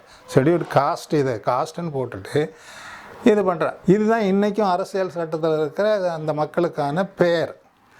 அதுக்கு பிறகு அவர் வந்து 30 பேசினார், 35 அதை நடைமுறைக்கு கொண்டு வராரு. 38 வரைக்கும் அதை வந்து காங்கிரஸ்கார் பயன்படுத்தாமல் அரிஜன்ன்ற வார்த்தையை பயன்படுத்துகிறாங்க. நாங்களெல்லாம் கடவுளின் பிள்ளை, நீங்கள் என்ன பிசாசுகளுடைய பிள்ளையா அப்படின்னா இவர் எதிர்ப்பு தெரிவிக்கிறார் பாபா சாஹேப். இந்த மாதிரி பிரச்சனைகளை நானும் அவர் எக்ஸ்ரே மாணிக்கும் எல்லா கூட்டங்களிலும் சொல்லுவோம். அதாவது கான்சன்ட்ரேஷன் கேம்ப்புன்னு சொல்லிட்டு பல வில்லேஜுகளில் சுற்று வட்டாரங்களில் இருக்கிற, சென்னையில் சுற்று வட்டாரங்களில் இருக்கிற பல கிராமங்களில் போயிட்டு நாங்கள் இரவு பகலாக தங்கி இந்த பிரச்சாரங்களை நாங்கள் செஞ்சுருக்கிறோம். அவரோட என்ன பொதுவாக வந்து தாழ்வான வார்த்தைகளோ தாழ்வான எண்ணங்களோ தாழ்வான செயல்பாடுகளோ இருக்கக்கூடாது. இது ரொம்ப முக்கியமானது. அந்த தலித்ன்ற வார்த்தையிலே எனக்கும் மாணிக்கம் சாருக்கும் உடன்பாடு இல்லை. அடுத்து அவருடைய முக்கியமான பங்களிப்பாக நான் பார்ப்பது, மனித கழிவுகளை மனிதனே அள்ளும் அந்த கொடுமையான பணியை தீவிரமாக எதிர்த்து போராடினார். அதற்காக கடும் பணிகளை செய்தவர். கடுமையான ஒரு போராட்டத்தை முன்னெடுத்த போது ஐயா எக்ஸ்ரே மாணிக்கம் அவர்கள் வாளியில் மலத்தை அள்ளிக்கொண்டு போய் சட்டமன்றத்தில் வீசுவதற்காக அந்த போராட்டத்தை அவர் முன்னெடுத்தார். 1980களின் மத்தியில் மலம் எடுப்பதை கைவிட வேண்டும் என்பதை வலியுறுத்தி ஆகஸ்ட் 15ஆம் நாளில் சென்னை கோட்டையை நோக்கி ஒரு பெரிய ஊர்வலம் நடந்தது. அதில் ஐயா சுந்தரராசனார் அவர்களோடு இணைந்து செயல்பட்டவர்களில் முன்னோடிகளில் ஐயா எக்ஸ்ரே மாணிக்கம் அவர்களும் ஒருவராக இருக்கிறார். சுந்தரராஜன் தலைவர் சொன்னேன் இல்லைங்களா, அவர்கிட்ட மலம் எடுக்கிற பிரச்சனை பற்றி முதல்ல நாங்கள் தான் அவர்கிட்ட சொல்லி ஒரு போராட்டம் பண்ணி மலத்தை கொண்டு போய் அசெம்பிளி ஹாலில் கொட்டுவோம் அப்படின்னு ஒரு போராட்டம் பண்ணோம். இந்த பிரச்சனை தான் மிக முக்கியமானதை எடுத்துக்கொண்டு நானும் எரிமலை ரத்னம், தலைவர் சுந்தரராஜன், ஏழுமலை கலந்து பேசி அவன் மலத்தை அவனை இப்படிக்கு இன இழிவு ஒழிப்பு குழு வால் போஸ்டர் சென்னையிலேருந்து போட்டு ஆரம்பித்து அது ஆகஸ்ட் 15 சுதந்திர நாள் என்றும் ஜனவரி மாதம் 26ஆம் தேதி குடியரசு நாள் என்றும் அந்த அசெம்பிளி காலை சுற்றியே ஒட்டுவோம். இதை ஒட்டிட்டு வந்த ஒரு பாடு நம்ம கிருபானந்த வாரியார் இல்லை, அவர் டிவியில் தோண்டி என்ன பேசுகிறாருன்னா, இந்த கை வந்து ஒரு வேலை தான் செய்யணும், இதுக்கு பின்னாடி இந்த கை ஒரு வேலை தான் செய்யணும், இந்த கை ஒரு வேலை செய்யணும், 2 கையும் சேர்ந்தேன்னா ஒன்றா இருக்கணும் அப்படின்னு சொல்லி பிரசங்கம் பண்ணார். இவரை வேற ஏற்றுனாங்க. அங்கெங்கெல்லாம் கிண்டல் பண்ணுறது, மேடை போட்டோம்னா கிருபானந்த வார்த்தையை கிண்டல் பண்ணிட்டு தான் மேடையில் பேசுவோம். ஏன்னா இந்த மாதிரி பண்ணதுக்கு இந்த கை பண்ணுவார்னு, அவருக்கு அந்த கை வெட்டி விட்டா எந்த கைட்டு பண்ணுவார்னு கேட்டான் மேடையில்.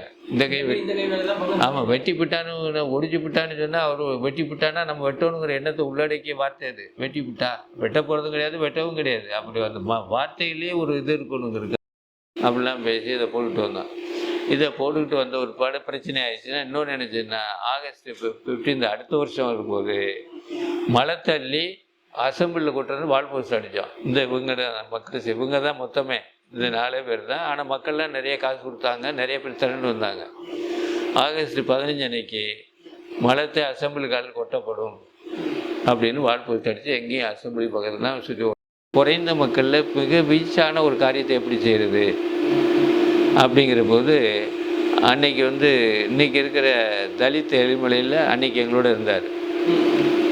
தலித் எழில்மலை தலைவர் சுந்தரராஜன், எரிமலை ரத்னம், அதில் வந்து பஞ்சாச்சாரம்ங்கிற ஒரு முக்கியமான அறிவு வழிபத்தினுடைய ஆசிரியரும் கலந்து கொண்டார். மாற்று சமூகத்தை சேர்ந்தவராக இருந்தாலும் அவரும் கலந்து கொண்டு மிகப்பெரிய இயக்கமாக இருந்து கையில் மலங்கள் எடுத்துக்கொண்டு இன்றைக்கு இருக்கிற மூர்மார்க்கு போட்டு பக்கத்தில் கொண்டு ரோட்டில் போகும்போது எல்லாம் போலீஸு வந்து தடுக்க ஆரம்பிக்கிறார்கள்.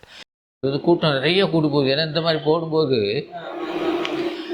வேடிக்கை பார்க்குற மக்கள் ஒன்று, போலீஸ் வந்து பார்த்தீங்கன்னா பெரிய வேனுகளை கொண்டாந்து சுற்றி வந்து பாடிட்டான் யாரும் விடாமல். இந்த போலீஸ் இதை பார்த்தோன்னே மக்கள் கூட்டம். இந்த வால் போலீஸ் வரை அங்கே இங்கே தூக்கி பிடிச்சிக்கிட்டு அங்கே இங்கே ஆள் நிற்க. போலீஸ்காரன் வந்து பிடிச்சி கிழிச்சு எறிகிறான். நல்லவர் அடிக்கல கொள்ளலை, கிழிச்சு எறிகிறான். எம்ஜிஆர் நம்ம கருணாநிதி சொல்கிறேன் கொடுமை. எம்ஜிஆர் பீரியடில் தான் நடக்குது, அவ்வளோ இருக்குல்ல. எம்ஜிஆர் பீரியடில் இருக்கும்போது பரவாயில்ல, இதெல்லாம் எம்ஜிஆர் பீரியடில் நடக்குது. அது பண்ணோடனே வந்து சரி எல்லாம் இதில் ஏறுங்கிறான். எதில்? வேனில் ஏறுன்னு சொல்லி வண்டியிலேருந்து வரிசை நிட்டு வேனில் ஏறுன்னு சொல்லி லத்தியை வச்சுட்டு அடித்தோடனே அடிக்க போகிறது மாதிரி பாவலா பண்ணோடனே என்ன பண்ணான்னா அத்தனை வரையும் இதில் கொட்டினோடனே நார்துன்னு சொல்லி மக்கள்லாம் ஓடி பாதி பேர் இந்த கூடுதல் வந்தாலும் அந்த நார்னு சொல்லி ஓடி போன மக்கள் தான். யார் போலீஸு மாத்திரம் இல்லை, யார் கலந்து கொள்ள வந்தாங்களே இந்த சந்தர்ப்பத்தை பயன்படுத்தி போலீஸ் வீட்டில் அகப்படாமல் ஓடி போயிட்டாங்க. ஐயோ நார்ந்துன்னு எல்லாம் நார்ந்துன்னு அங்கே கும்பல் ஓட ஆரம்பிச்சிச்சு.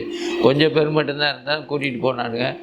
ஏன் அவங்க போலீஸுக்காரன் கேட்டேன், இந்த மாதிரி எங்கள் மேலே ஊற்றி பிடிச்சா கொன்னே விடுவோமே அப்படின்னா அவர் போலீஸுக்காரர் வேப்பேரி போலீஸ் ஸ்டேஷனில். ஐயா நாங்கள் வந்து எங்களுடைய அப்போ சொன்னேன், அவங்க கோபமாக வர இருந்துட்டு ஐயாதெல்லாம் அப்படி போய் அசிங்கப்படுத்துறீங்க அப்படின்னு நான் சொன்னேன். எங்கள் சமுதாயம் அசிங்கப்பட்டு கிடக்குய்யா.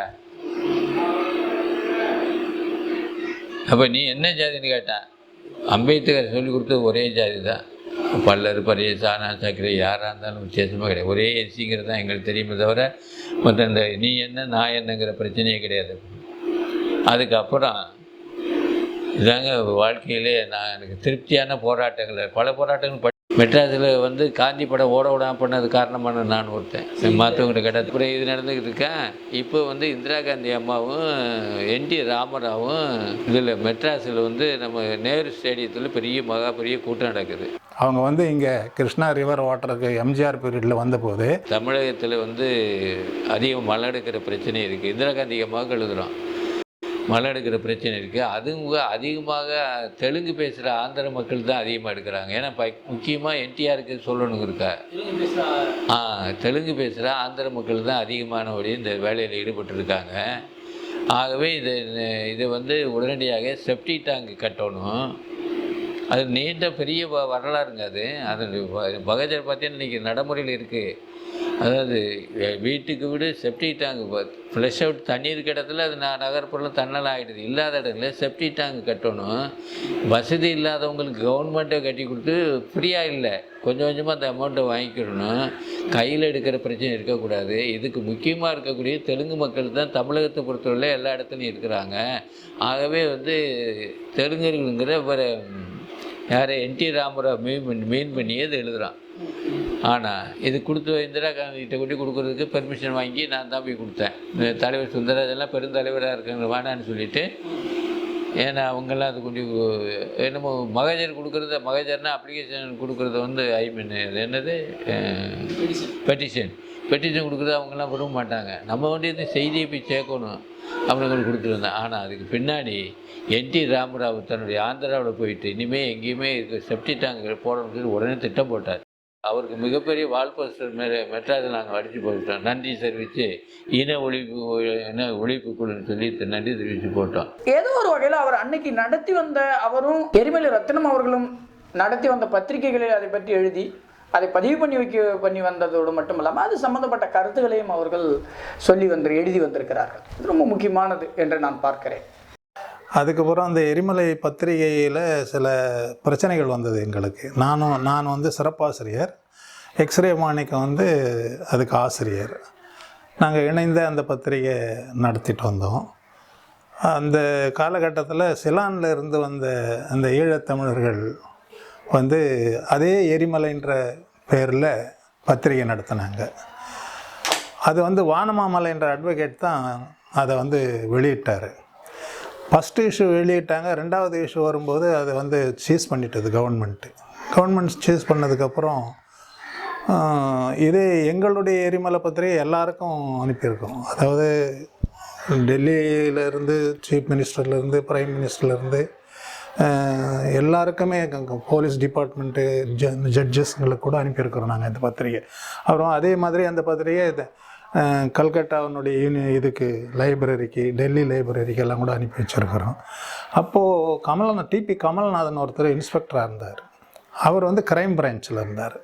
அவர் என்ன சொன்னார்னா, இந்த பத்திரிகை வந்து அந்த எரிமலையும் எங்களுடைய பத்திரிகையும் வச்சு இது ரெண்டும் ஒன்று தானா, யார் நடத்துகிறாங்கங்கிறத போலீஸ் டிபார்ட்மெண்ட்லேருந்து, க்ரைம் பிரான்ச்சிலேருந்து அதை என்கொயரி பண்ணுறதுக்கு ஆரம்பித்தாங்க.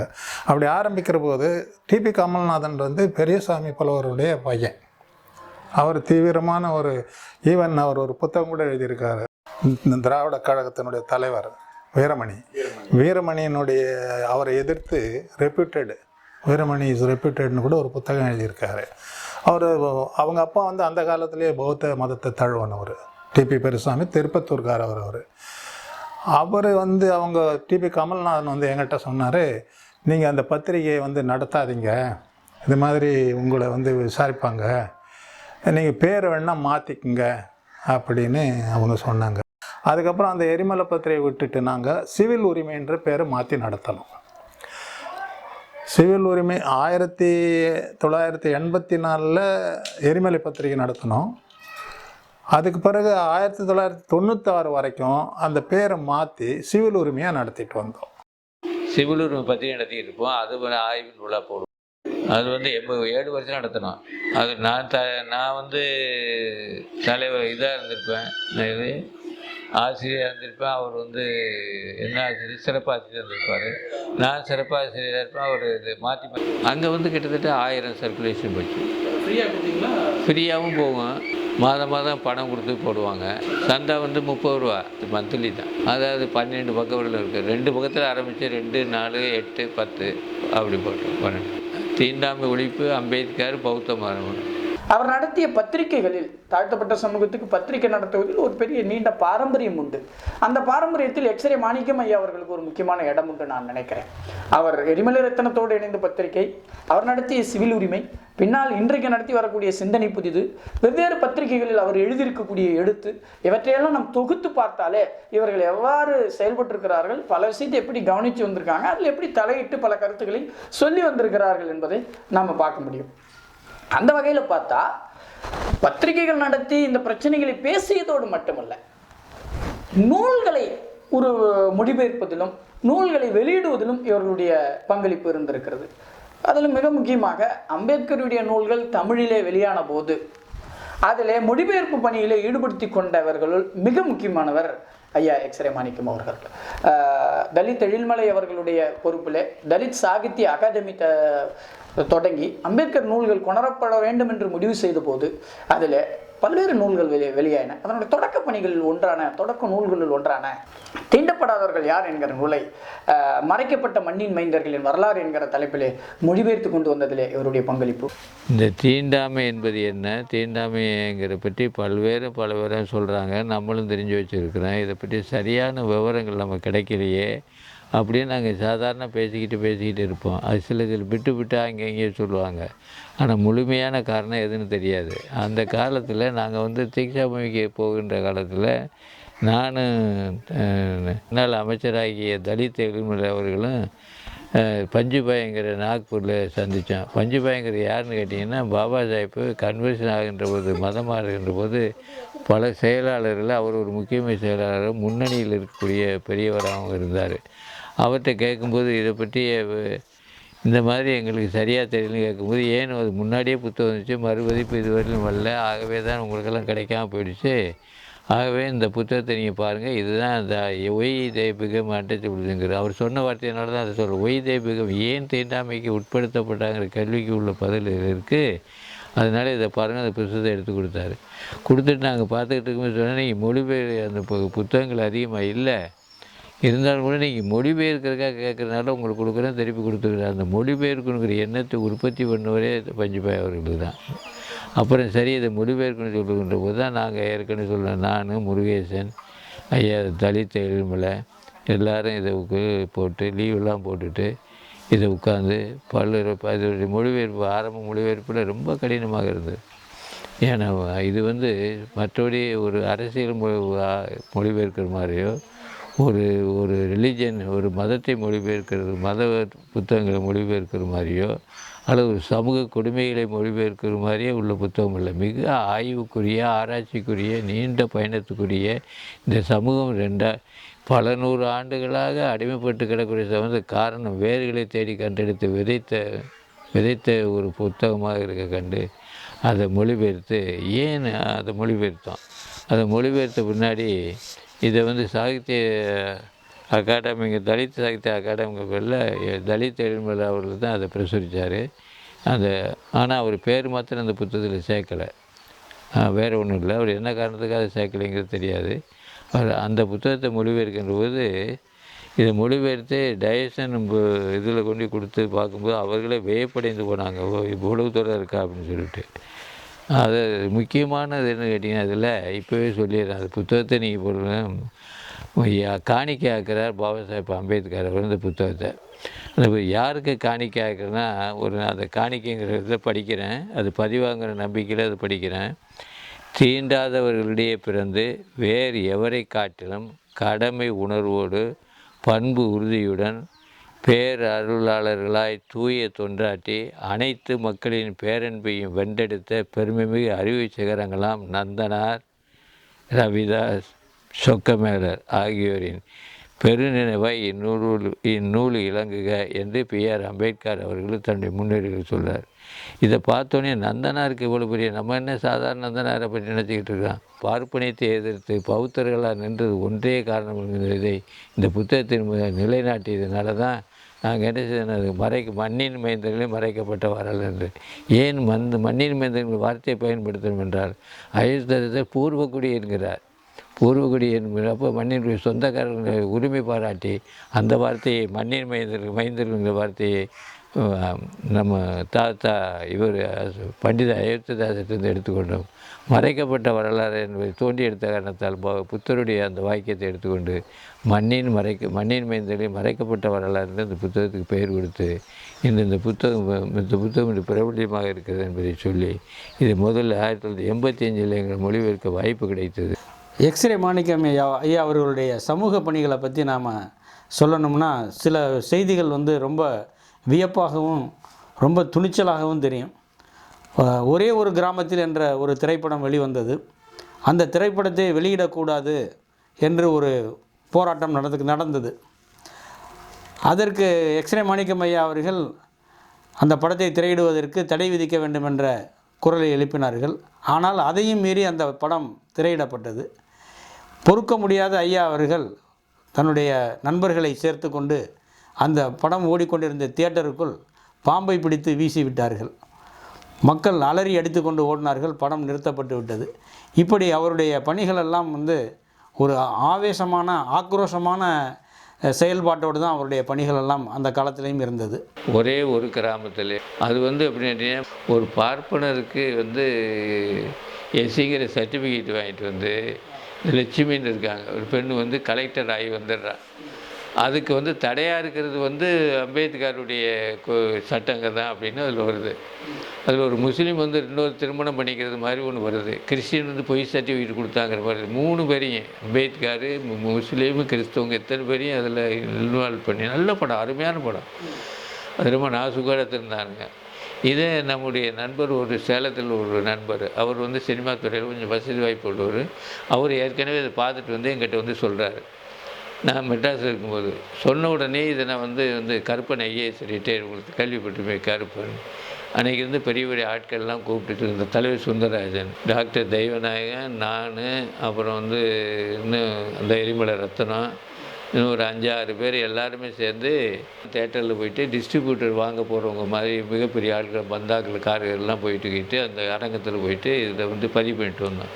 இதை பதிவு பண்ணிட்டு எல்எல்ஏ பில்டிங்கில் கூட்டத்தை போட்டு மிகப்பெரிய கூட்டம் சேர்த்து மிகப்பெரிய ஆர்ப்பாட்டம் பண்ணி, அப்போ இதுக்கு கூட வெங்கட்ராமன் அன்றைக்கி பிரசிடெண்ட்டு, இதுக்கு அவார்டு வேறு கொடுத்தாச்சு படத்துக்கு. அவார்டெலாம் கொடுத்த ஒரு படம் பெரிய பிரச்சனையாச்சு. ஹைகோர்ட்டில் உடனே கேஸு போட்டோம். கேஸு போட்ட உடனே இங்கே மோகன் இப்போ இதாக இருந்தார், ஜட்ஜாக இருந்தார். அவர் அதுக்கு தீர்மானம் கொடுத்து இது அப்பீல் பண்ணிட்டாங்க. அதாவது அது ஃபேவரபுளாக, நமக்கு ஃபேவரபுளாக அந்த மோகன் கொடுத்த ஒரு ஜட்ஜ்மெண்ட்டு. உடனே ராம் சைடில் என்ன பண்ணாங்கன்னு கேட்டிங்கன்னா சுப்ரீம் கோர்ட்டில் போட்டாச்சு. சுப்ரீம் கோர்ட்டில் போட்ட ஒருபாடு நான், டாக்டர் தெய்வநாயகன், இன்றைக்கி நீதிபதியாக இருக்கிற தயாளன்னு நினைக்கிறேன் பேர், அவர் இப்போ நீதிபதியாக இருக்கார். அப்போ அன்றைக்கி வக்கீலாக இருந்தார். இவங்கெல்லாம் நாங்கள் இப்போ பணங்கள்லாம் நிறையா வச்சுக்கிட்டு இப்போ கேட்ட பணம் கொடுத்தாங்க.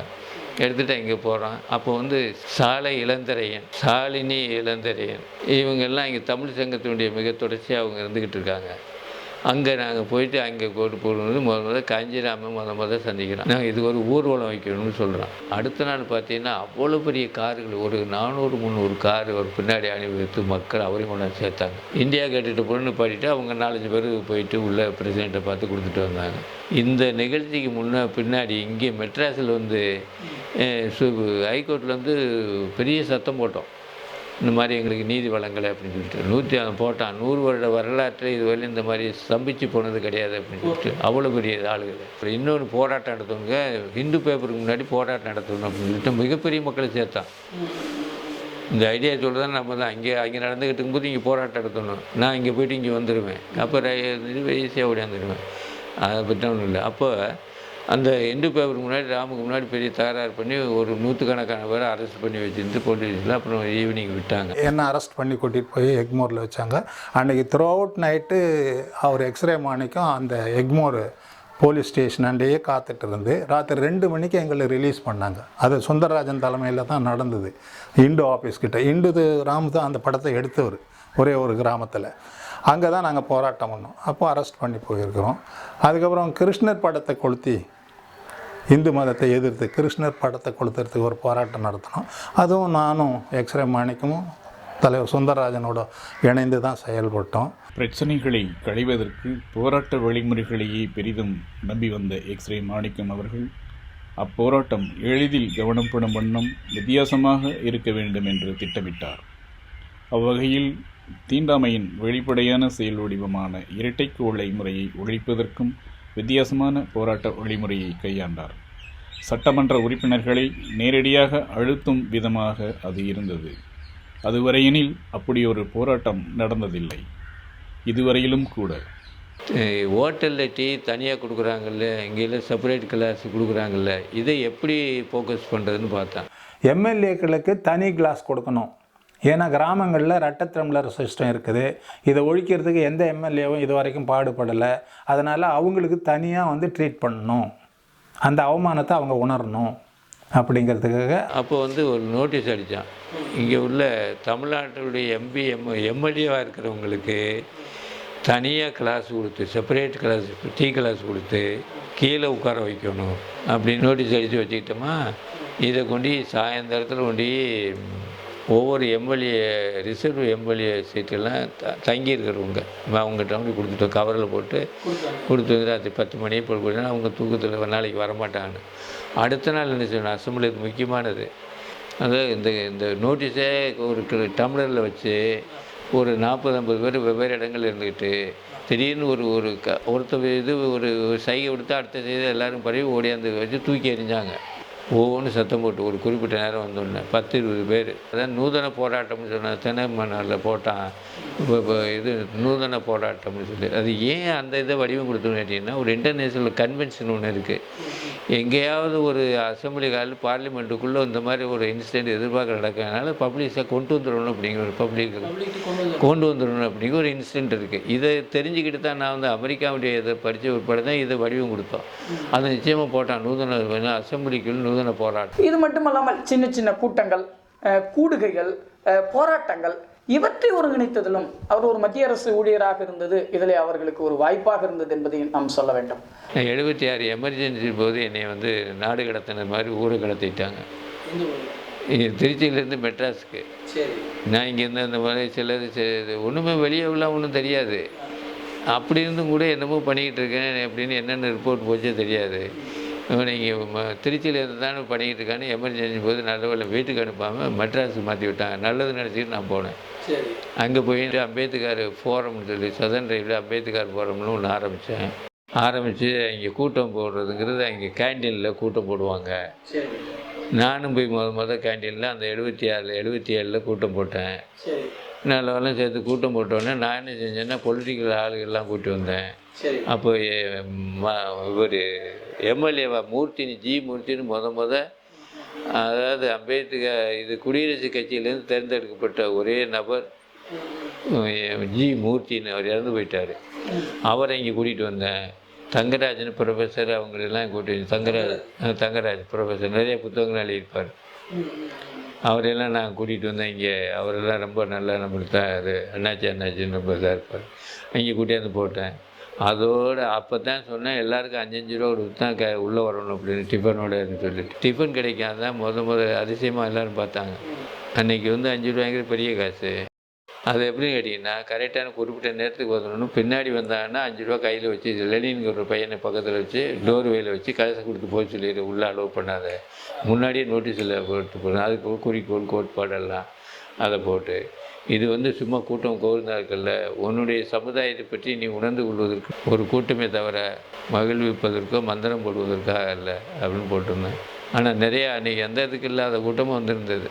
அப்போ தான் சௌரிதாஸ்னு மிகச்சிறந்த ஒரு போராட்டக்காரர் அவர் சௌரிதாஸ். அவரெல்லாம் எனக்கு துணை இருந்தார். குப்புராம்னு ஒரு குப்புராம் இவங்கெல்லாம் இந்த மாதிரி இதுவரையில் ரயில்வேல ஏற்படுத்தினே கிடையாது, யூனியன் தான் ஏற்படுத்துவாங்கிறதோட இந்த மாதிரி பொதுவாக வந்து ஏற்படுத்தினே கிடையாது. நாங்கள் இதை பேசிட்டு முடிச்ச ஒன்று பாடு யாருக்குமே இங்கே கூட்டத்துக்கு அலோவ் பண்ணல, சதண்டையில் ஸ்டாப் பண்ண. குறிப்பாக தமிழ்நாட்டில் நமக்கு இந்திய எதிர்ப்பு போராட்டம் நடந்தது தெரியும். ஆனால் தாழ்த்தப்பட்டோர் தரப்பில் அதுக்கு ஒரு எதிர் அரசியலாக இதை நாம் ரொம்ப விரிவாக ஆராயணும். ஆனால் ஒரு தகவலுங்கிற வகையில் நான் இதை சொல்லணும். எதிர் அரசியலாக இந்திய ஏற்பு மாநாடு என்ற ஒன்றை சென்னை எல்எல்ஏ பில்டிங்கில் ஆர்கனைஸ் பண்ணதில் எக்ஸ்ரே மாணிக்கம் அவர்களுக்கு ரொம்ப மிக முக்கியமான பங்கு உண்டு. இது ஏன் இப்படி ஒரு முடிவை எடுப்பதற்கு ஒடுக்கப்பட்ட இயக்கங்கள் தள்ளப்பட்டார்கள் யோசித்தார்கள் என்பதை நாம் விரிவாக ஆராய வேண்டும். அது மட்டும் இல்லாமல் அவர் வந்து கிராமங்க பகுதிக்கு வந்த பின்னாடி கூட பல்வேறு கூட்டங்களுக்கு தொடர்ந்து போகிறது, அவர்களோடு உரையாடுவது, தன்னை அவற்றோடு ஈடுபடுத்தி கொள்வது, இதை நான் தொடர்ந்து பார்த்துருக்கிறேன். என்கிட்ட அந்தளவுக்கு பரவாயில்ல, எங்கேயும் நான் மூவ் ஆகிட்டே இருப்பேன். ரொம்ப அர்ப்பணிப்போட அவர் செயல்படுறதை பார்த்து எனக்கு ரொம்ப வியப்பாக இருந்திருக்கு. மீட்டிங் போட்டால் எப்படி தெரியும், நான் மீட்டிங் போட்டேன்னா 10 மணிக்கு மேலே வந்தால் கடை இது க்ளோஸ் பண்ணிவிடும். இதை முன்னாடியே டோரில் வந்து 3/4 மணி நேரம் கழித்து தான் அடுத்த ஸ்டேஷன் ஓப்பன் பண்ணும்போது தான் ஓப்பன் பண்ணுவாங்க. வர்றாங்களா வரலைங்கிற கிடையாது, 5 பேர் வந்தாலும் கவலை கிடையாது. என் ஆள் என்னத்துக்கு, நீ அந்த நேரத்துக்கு கூட வரணும்னா நீ எந்த காரியத்தை பண்ண போகிற? இந்த தலைமுறையினருக்கு அவர் போன்றவர்கள் எடுத்து சொல்வதற்கு யாரும் இல்லை அப்படிங்கிறதும் ஒரு வகையான உண்மை. பொலிட்டிக்கல் ஐடென்டிட்டி அண்ட் பொலிட்டிக்கல் இது ரொம்ப முக்கியம். வித்தவுட் பாலிசி ஒன்றும் செய்ய முடியாது. அடுத்து அவருடைய மிக முக்கியமான பங்களிப்பு என்றால் இதே மாதிரி தான் அம்பேத்கரி அரசியலோட தொடர்ச்சியில் உருவான ஒன்று பௌத்தம் தழுவுதல்.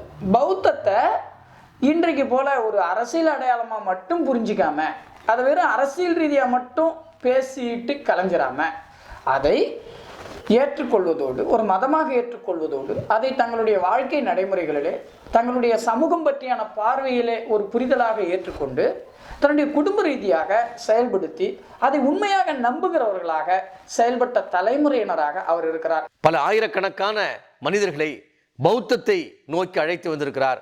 பௌத்த மதமாற்றத்தை செய்திருக்கிறார். நான் நினைக்கிறேன் கடந்த 30 ஆண்டு காலத்துக்கு மேலாக தீக்ஷா பூமிக்கு தொடர்ந்து ஒரு யாத்திரையை போல குடும்பத்தோடு இந்த வயது தளர்ந்த காலத்திலும் சென்று வரக்கூடிய அளவிற்கு அதன் மீது ஆழ்ந்த நம்பிக்கையை வெளிப்படுத்தி வரக்கூடியவராக அவர் ஆண்டுக்கு ஒரு முறை போவார். அவர் மட்டுமல்ல, அவரோடு ஒரு பெரிய கூட்டத்தை அழைத்து கொண்டு போவார். தமிழகத்திலிருந்து பல ஆயிரக்கணக்கானவர்கள் அந்த தீட்சா பூமிக்கு சென்று ஆனால் அம்பேத்கர் பௌத்தம் தழுவிய அந்த நிகழ்வை கொண்டாடி வருவதை நான் ஒவ்வொரு ஆண்டும் பார்த்திருக்கிறேன். அவரிடம் எந்த பௌத்தத்தில் வலியுறுத்தப்பட்ட பல கருத்துக்களை பின்பற்ற வேண்டும் என்று உளமாற நம்பக்கூடியவர். அதிலே தவிர்க்கப்பட வேண்டும் என்று சொல்லக்கூடிய தீய செயல்கள் எவையவை என்று சொல்லப்படுகிறதோ அவையெல்லாம் பலவற்றை அவர் நீக்கி செயல்படக்கூடிய ஒரு வெள்ளுடை தரித்த மனிதராக பௌத்த செயல்பாட்டாளரான எக்ஸ்ரே மாணிக்கம் மற்றவர்களின் நம்பிக்கையையும் மதித்து வந்தார். குறிப்பாக குருகாடிப்பட்டி உள்ளூர் வழிபாட்டு மரபில் வணங்கப்பட்டு வந்த மொட்டைய சுவாமிகளை பற்றியும் கவனம் செலுத்தி வந்த அவர் மொட்டைய சுவாமிகளின் தர்மமும் வரலாறும் எனும் நூலையும் எழுதியுள்ளார். குருகாடிப்பட்டியில் அமைந்துள்ள மொட்டைய சுவாமிகளின் கோயில்தான் அவருக்கு படிக்கவும் எழுதவும் சிறந்த இடமாக இருந்திருக்கிறது. அதே போல எக்ஸ்ரே மாணிக்கம் அவர்கள் மாற்று சிந்தனையுடையவரிடத்திலும் மாற்று நம்பிக்கையுடையவரிடத்திலும் எவ்வாறு மதிப்புடன் பழகினார் என்பதை இன்னொரு சான்றின் வாயிலாக சொல்ல முடியும். கேரளாவிலிருந்து தமிழகத்தில் வந்து பணியாற்றிய காந்திய தொண்டரான ஆனந்த தீர்த்தர் என்பவர் சிவகங்கை வட்டாரத்தில் இரட்டை கோலை முறையை எதிர்த்து போராடுகையில் தன்னுடைய பாலிய வயதில் அதனை நேரில் பார்த்ததாகவும் அவரோடு நெருங்கி பழகியதாகவும் சொல்லப்படுகிறது. பின்னாட்களில் எக்ஸ்ரே மாணிக்கம் தீவிர அம்பேத்கரியராக மாறிய போதும் காந்திய தொண்டரான ஆனந்த தீர்த்தர் என்பவர் மீது மிகுந்த மரியாதை கொண்டிருந்தார். அதே போல அவருடைய இணையர் சிவபாக்கியம் அம்மா அவர்களும் சிறு வயதில் பள்ளி விடுதியில் தங்கி படிக்கும் பொழுது ஆனந்த தீர்த்தரின் மடியில் தவழ்ந்து விளையாடியதாகவும் பெருமைமிகு வரலாறு சொல்லப்படுகிறது. எக்ஸ்ரே மாணிக்க ஐயாவை பற்றி நம்ம பேசும்பொழுது அவர் வாழ்க்கை குறித்தெல்லாம் நம்ம என்னென்ன நினைக்கிறோம் அப்படின்னு சொல்லும்பொழுது அவரோட துணைவியாரை பற்றியும் நம்ம பேசி ஆகணும்.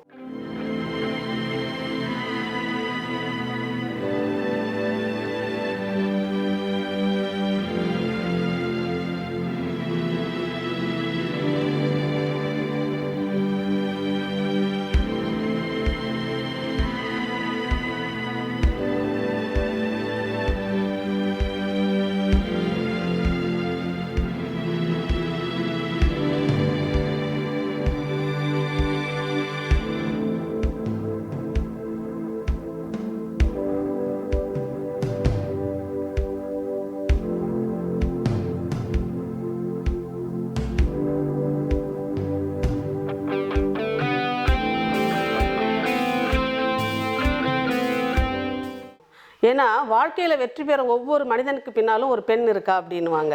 அதுமாதிரி தாய்க்கு பின் தாரன்னுவாங்க. அப்படி இருக்கும்பொழுது ஐயாவோட ஒவ்வொரு செயல்பாடுகளுக்கும் ஒவ்வொரு கோட்பாட்டுக்கும் ரொம்ப உறுதுணையாக இருக்காங்க. வருஷம் நாக்பூருக்கு அம்பேத்கர் பிறந்த எடுத்த அந்த விழா கொண்டாடும் போது கண்டிப்பாக போயிட்டு வராங்க. இந்த வயதிலையும் முடியாத நிலையிலையும் கூட வரவங்களை நல்லா அன்பாக உபசரிப்பாங்க. நல்ல இன்முகத்தோடு அவங்க எல்லாரையும் அரவணைச்சி அவங்களுக்கு வேண்டிய உணவுகளாம் அன்பாக பரிமாறுவாங்க. ஐயாவுக்கு எல்லா விதத்துலேயும் அவங்க உறுதுணையாக இருக்காங்க. பார்த்தேன், சரி இவங்க நம்ம சமூகத்துக்காக ஆர்வமாக பாடுபடும் போது நம்ம அதுக்கு இடையூறாக இருக்கக்கூடாதுங்கிறதுக்காக அவங்களுக்கு உதவியாகவே இருந்தேன். எல்லா விதத்திலும் கூட என் குடும்பத்தை காட்டிலும் என் குடும்பம் இவங்க இந்த வெளியே இந்த மாதிரி சமூகத்தொண்டு போகிறதுனால வீட்டை கவனிக்க மாட்டாங்க. வீட்டை நான் தான் கவனிச்சுக்கிறது. அதனால் பொருளாதாரம் நிறைய அவங்களுக்கு நிலமெல்லாம் சொத்து சுகம். அந்த அப்பாவெல்லாம் சிங்கப்பூரில் இருந்தார், நிறைய வசதி. அந்த வசதியெலாம் அவங்க பொருட்படுத்தலை. ஆனால் திறமையை தேடணுங்கிற எண்ணமும் கிடையாது இது வரைக்கும். ஒரு சேலை 2 இருந்தாலும் ஒரு சேலையை ஒருத்தருக்கு கொடுத்துரு அப்படின்னு தான் சொல்லுவாங்க. அது நீ பசியாக இருந்தாலும் கூட உனக்கு உள்ளதை இன்னும் வரவங்களுக்கு கொடு. அந்த குணம் எனக்கு ரொம்ப பிடிச்சது, ரொம்ப பிடிச்சது. அதாவது நான் வெளியே போய் தெய்வங்களை கும்பிட்டதில்லை, இவங்களை நான் நேசித்து கும்பிடுறது. இவங்களுக்கு அடுத்தத்தானே அப்புறம் மற்ற இதுக்கு போய் நம்ம சேவிக்கணும் அப்படிங்கிற எண்ணங்கள் எனக்கு உண்டு. பூர்ண நம்பிக்கை உண்டு ஐயா. இவங்க இந்த அளவுக்கு பூர்ணமாக வெளியே இவ்வளோ உயர்ந்த எண்ணங்களோட மக்களுக்கு செய்கிறத பார்த்து எனக்கு ரொம்ப ஆனந்தமாகவும் இருக்கும், சந்தோஷமாகவும் இருக்கும். இப்படி ஒரு கனவு நமக்கு கிடைச்சது உண்மையிலேயே கொடுத்து வச்சதேன்னு நான் நினைச்சது உண்டு. குடும்பன்றது ஒரு பகுதியாக இருந்தாலும் முழு பகுதியாக ஒரு சமுதாயத்துக்காகவே ஈடுபட்டு என்னுடைய விவரம் தெரிந்த காலங்கள்லேருந்து அதுக்காக முழுமையாகவே வாழ்ந்தான்னு கூட சொல்லலாம். ஒரு கட்டத்தில் ஒரு அதிகார வர்க்கத்தில் இருக்கிற ஒரு பெரிய ஆள் என்கிட்ட பேசிகிட்டு இருக்கும்போது விசாரித்தார், யார் என்ன ஏது யாரோட மகன் அப்படின்னு. எங்கள் ஊர் குருவாடிப்பட்டி ஒரு மாணிக்கையா மகன் அப்படின்னு. அவர் அவ்வளோ பெரிய ஆள். உடனே தன்னோட செருப்பெல்லாம் கழட்டி போட்டு என்ன கையை பிடிச்சிட்டு ஐயாவோட மகனா அப்படின்னு சொல்ல ரொம்ப எனக்கு அந்த இடத்துல ஒரு பெரிய இதில் இருக்கிறவர் செருப்பை கழட்டி போட்டு எனக்கு மரியாதை கொடுக்கும்போது தான் எங்கள் அப்பாவுக்கு எந்த அளவுக்கு இந்த சமுதாயத்தில் மரியாதை இருக்குது, மதிப்புகள் இருக்குது, இதெல்லாம் நினைக்கும்போது நிச்சயமாக பெருமையாக இருக்குது. எங்கள் தாத்தா தான் எக்ஸ்ரே மாணிக்கம். பௌத்தத்தை பற்றி நிறையா பேருக்கு கருத்து சொல்லியிருக்காங்க, நிறைய பேர் வீட்டுக்கும் போயிருக்காங்க. அதை தெரிஞ்சுட்டு அந்த புக்கை படிச்சுட்டு நிறைய பேர் இந்த வீட்டுக்கும் வந்திருக்காங்க. அதை நாங்கள் பார்த்துருக்கோம்.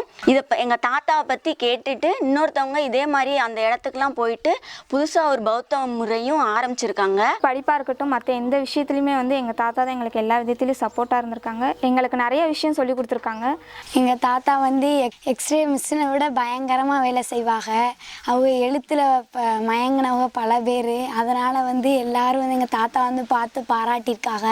எங்கள் தாத்தா எங்களை அந்த மாதிரி வரணும், என் புக்கெல்லாம் படித்து நீங்களும் இந்த மாதிரி வரணும் அப்படின்னு சொல்லிட்டு நல்லா ஒரு முன்மாதிரியாக நடந்துக்குவாங்க. எங்களுக்கு கொஞ்சம் குழந்தைத்தனமாக இருப்பார், எதையும் பகிரங்கமாக எதையும் சொல்ல மாட்டார், கொஞ்சம் இலக்கண மனசாக பேசுவார், எதையும் தன்னை தான் பெருசுன்றது எதையும் பேச மாட்டார். எனக்கு ரொம்ப பிடிச்சவர். அவர் காலில் எனக்கு விழணும், அவரை பிடிக்கணும் அப்படின்னு எனக்கு ஒரு ஆசை இருக்கும். அந்த எண்ணங்கள் நிறையா எனக்கு அடிக்கடி இருக்கும். ஐயா எக்ஸ்ரே மாணிக்கத்தர் பழகிற நாட்கள் ஒரு நல்ல குணநலங்கள், நல்ல பண்பு, எந்த மாதிரி மக்கள்கிட்ட வந்து இப்போ உரையாடணும், எப்படி நடந்துக்கிறணும் அப்படின்ற விஷயங்களை அவர்கிட்ட நிறைய கற்றுக்கிட்டேன். அவருடைய பேச்சுவார்த்தைகளை பார்க்கும்போது எனக்கே தன்னறியாமல் ஒரு ஈர்ப்பு வந்துடும்.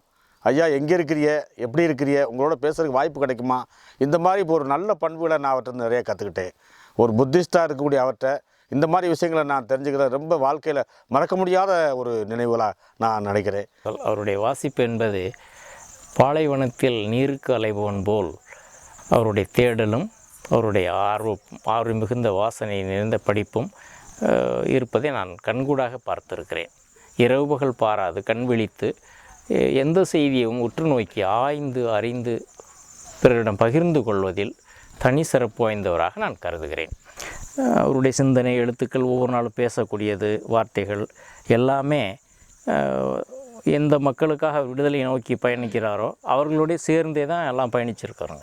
ஆனால் அவருடைய எதிர்பார்ப்பு நம்ம சமூகத்தில் அவருக்கு இல்லை. இங்கே அவருக்கான ஆதரவான கருத்துக்கள் நம்மை சுற்றி அவரை இருக்கக்கூடிய மக்களுக்கு அது இல்லை என்பது என்னுடைய யதார்த்தமான நினைவாக இருக்குங்க. அவரை நம்முடைய மக்கள் நன்றாக புரிந்து கொண்டார்களா, நன்றாக பயன்படுத்தி கொண்டார்களா என்பதில் நமக்கு சந்தேகம் உண்டு. ஆனால் அவரை புரிந்து கொண்டிருப்பார்கள் என்பதற்கு ஒரு கூற்றாக எக்ஸ்ரே என்னும் அடைமொழியை கொடுத்திருக்கிறார்களே, அதை வெகுமானமாக கொள்ளலாம். அவரிடம் நாம் எதை பேசினாலும் அடி முதல் நுனி வரை இணுக்கு இணுக்காக புரிந்து கொள்ளக்கூடிய தன்மை அவருக்கு உண்டு. அதை வெளிப்படுத்தும் பொழுதும் அவ்வாறே செய்வார்.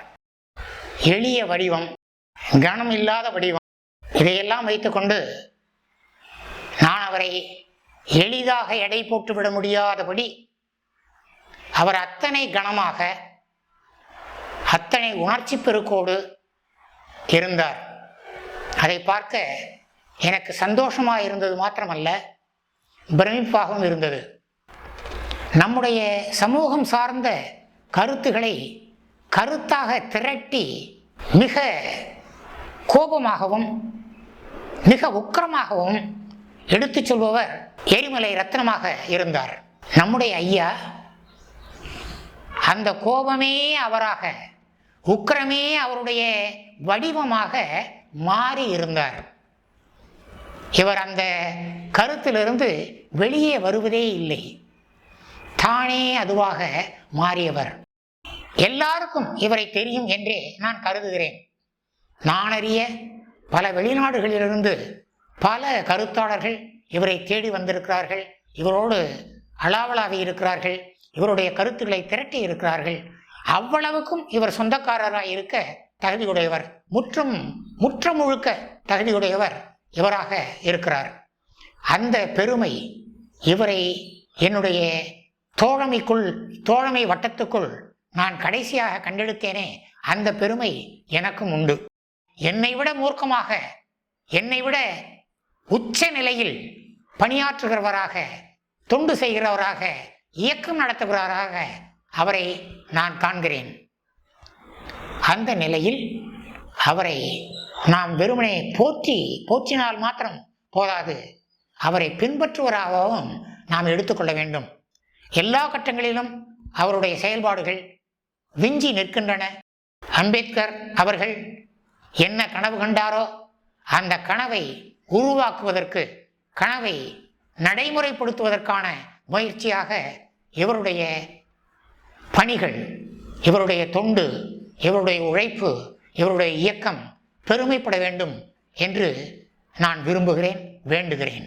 அவர் போன்றவர்கள் எந்த பிரதிபலனும் இல்லாமல் செஞ்சு வச்ச வேலையின் காரணமாக, அவை உருவாக்கிய விளைவின் காரணமாகவே இன்றைக்கு உருவாகி இருக்கக்கூடிய இயக்கங்களும் இன்றைக்கு உருவாகி இருக்கக்கூடிய செயல்பாடுகளும் இருக்கின்றன. அது கண்ணுக்கு தெரியாமல் ஏதோ ஒரு வகையில் ஒரு தொடர்ச்சியை தாழ்த்தப்பட்ட ஒரு வரலாற்றில் தக்க வைத்து வந்ததில், அதை செயல்படுத்தி வந்ததில் எக்ஸ்ரே மாணிக்கம் போன்றவர்களுடைய பங்கு ரொம்ப முக்கியமானது. அம்பேத்கரி அரசியலையும் பௌத்தத்தையும் ஏற்றுக்கொண்டது மட்டுமல்லாமல் அதை உளமாற நம்பி செயல்படுத்தியதில் அன்பு பொன்னுயத்தோட ஒரு நேரடி தொடர்ச்சி என்று நான் ஐயா எக்ஸ்ரே மாணிக்கம் அவர்களை சொல்லுவேன். அவருடைய நினைவை பாதுகாப்பதும் அதன் மூலமாக நாம் அடுத்த தலைமுறையினருக்கு நாம் உருவாக்க வேண்டிய கருத்தியல்களை, அந்த அனுபவங்களிலிருந்து உருவாக்க வேண்டிய கருத்தியல்களை எண்ணி பார்ப்பது தான் ரொம்ப முக்கியம்னு நான் நினைக்கிறேன். எக்ஸ்ரே மாணிக்கம் ஒரு அரசு ஊழியராக இருந்தாலும் சிறந்த மக்கள் போராளியாக இருந்தார். சிறந்த அம்பேத்கரின் சீடராகவும் திகழ்ந்தார். அம்பேத்கர் இல்லை என்றால் நான் வேலைக்கு வந்திருக்க மாட்டேன் என்று அம்பேத்கரை புகழ்ந்து சிலாகிக்கும் அரசு ஊழியர்கள் வெறும் வாய்ப்பேச்சோடு அம்பேத்கரை விட்டுவிடுவார்கள். ஆனால் எக்ஸ்ரே மாணிக்கம் அம்பேத்கரின் நோக்கத்தை செயல்பாட்டுக்கு கொண்டு வந்தவர். ஜாதியால் பாதிக்கப்படும் மக்களை அதிலிருந்து மீள தன்னால் முடிந்தவரை போராடியிருக்கிறார். வெவ்வேறு வகையான போராட்டங்களை முன்னெடுத்திருக்கிறார். வழக்கமான போராட்ட வடிவங்களிலிருந்து வேறுபட்டு நூதனமான நுட்பமான போராட்டங்களை அவர் வடிவமைத்ததும் வரலாற்றில் அவர் இடம்பெற காரணமாக இருக்கிறது. சமூக மாற்றத்திற்கு தம் வாழ்வை அர்ப்பணித்த அவரை போன்ற ஒரு அம்பேத்கரிய செயல்பாட்டாளரை இனியும் காண முடியுமா? அவருடன் அம்பேத்கரிய செயல்பாட்டாளர்களின் காலம் முடிந்து விட்டதா என்று ஒரு ஏக்கத்தை கொடுத்ததே அவருடைய மிக பெரும் சாதனை.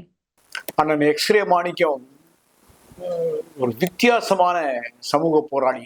பாபா அம்பேத்கர் சொன்ன அந்த கருத்தை போல சமரசமற்ற ஒரு போராளி அவர். ஐயா எக்ஸ்ரே மாணிக்கம் அவர்களிடம் கற்றுக்கொள்ள வேண்டியவை ஏராளமாக இருந்தாலும் இரண்டை நான் இங்கே குறிப்பிடுவேன். அனைவரையும் கவரும் வண்ணம் போராட்டங்களை வித்தியாசமாக வடிவமைப்பது ஒன்று, மற்றொன்று உற்சாகம் குன்றாமல் போராடுவது.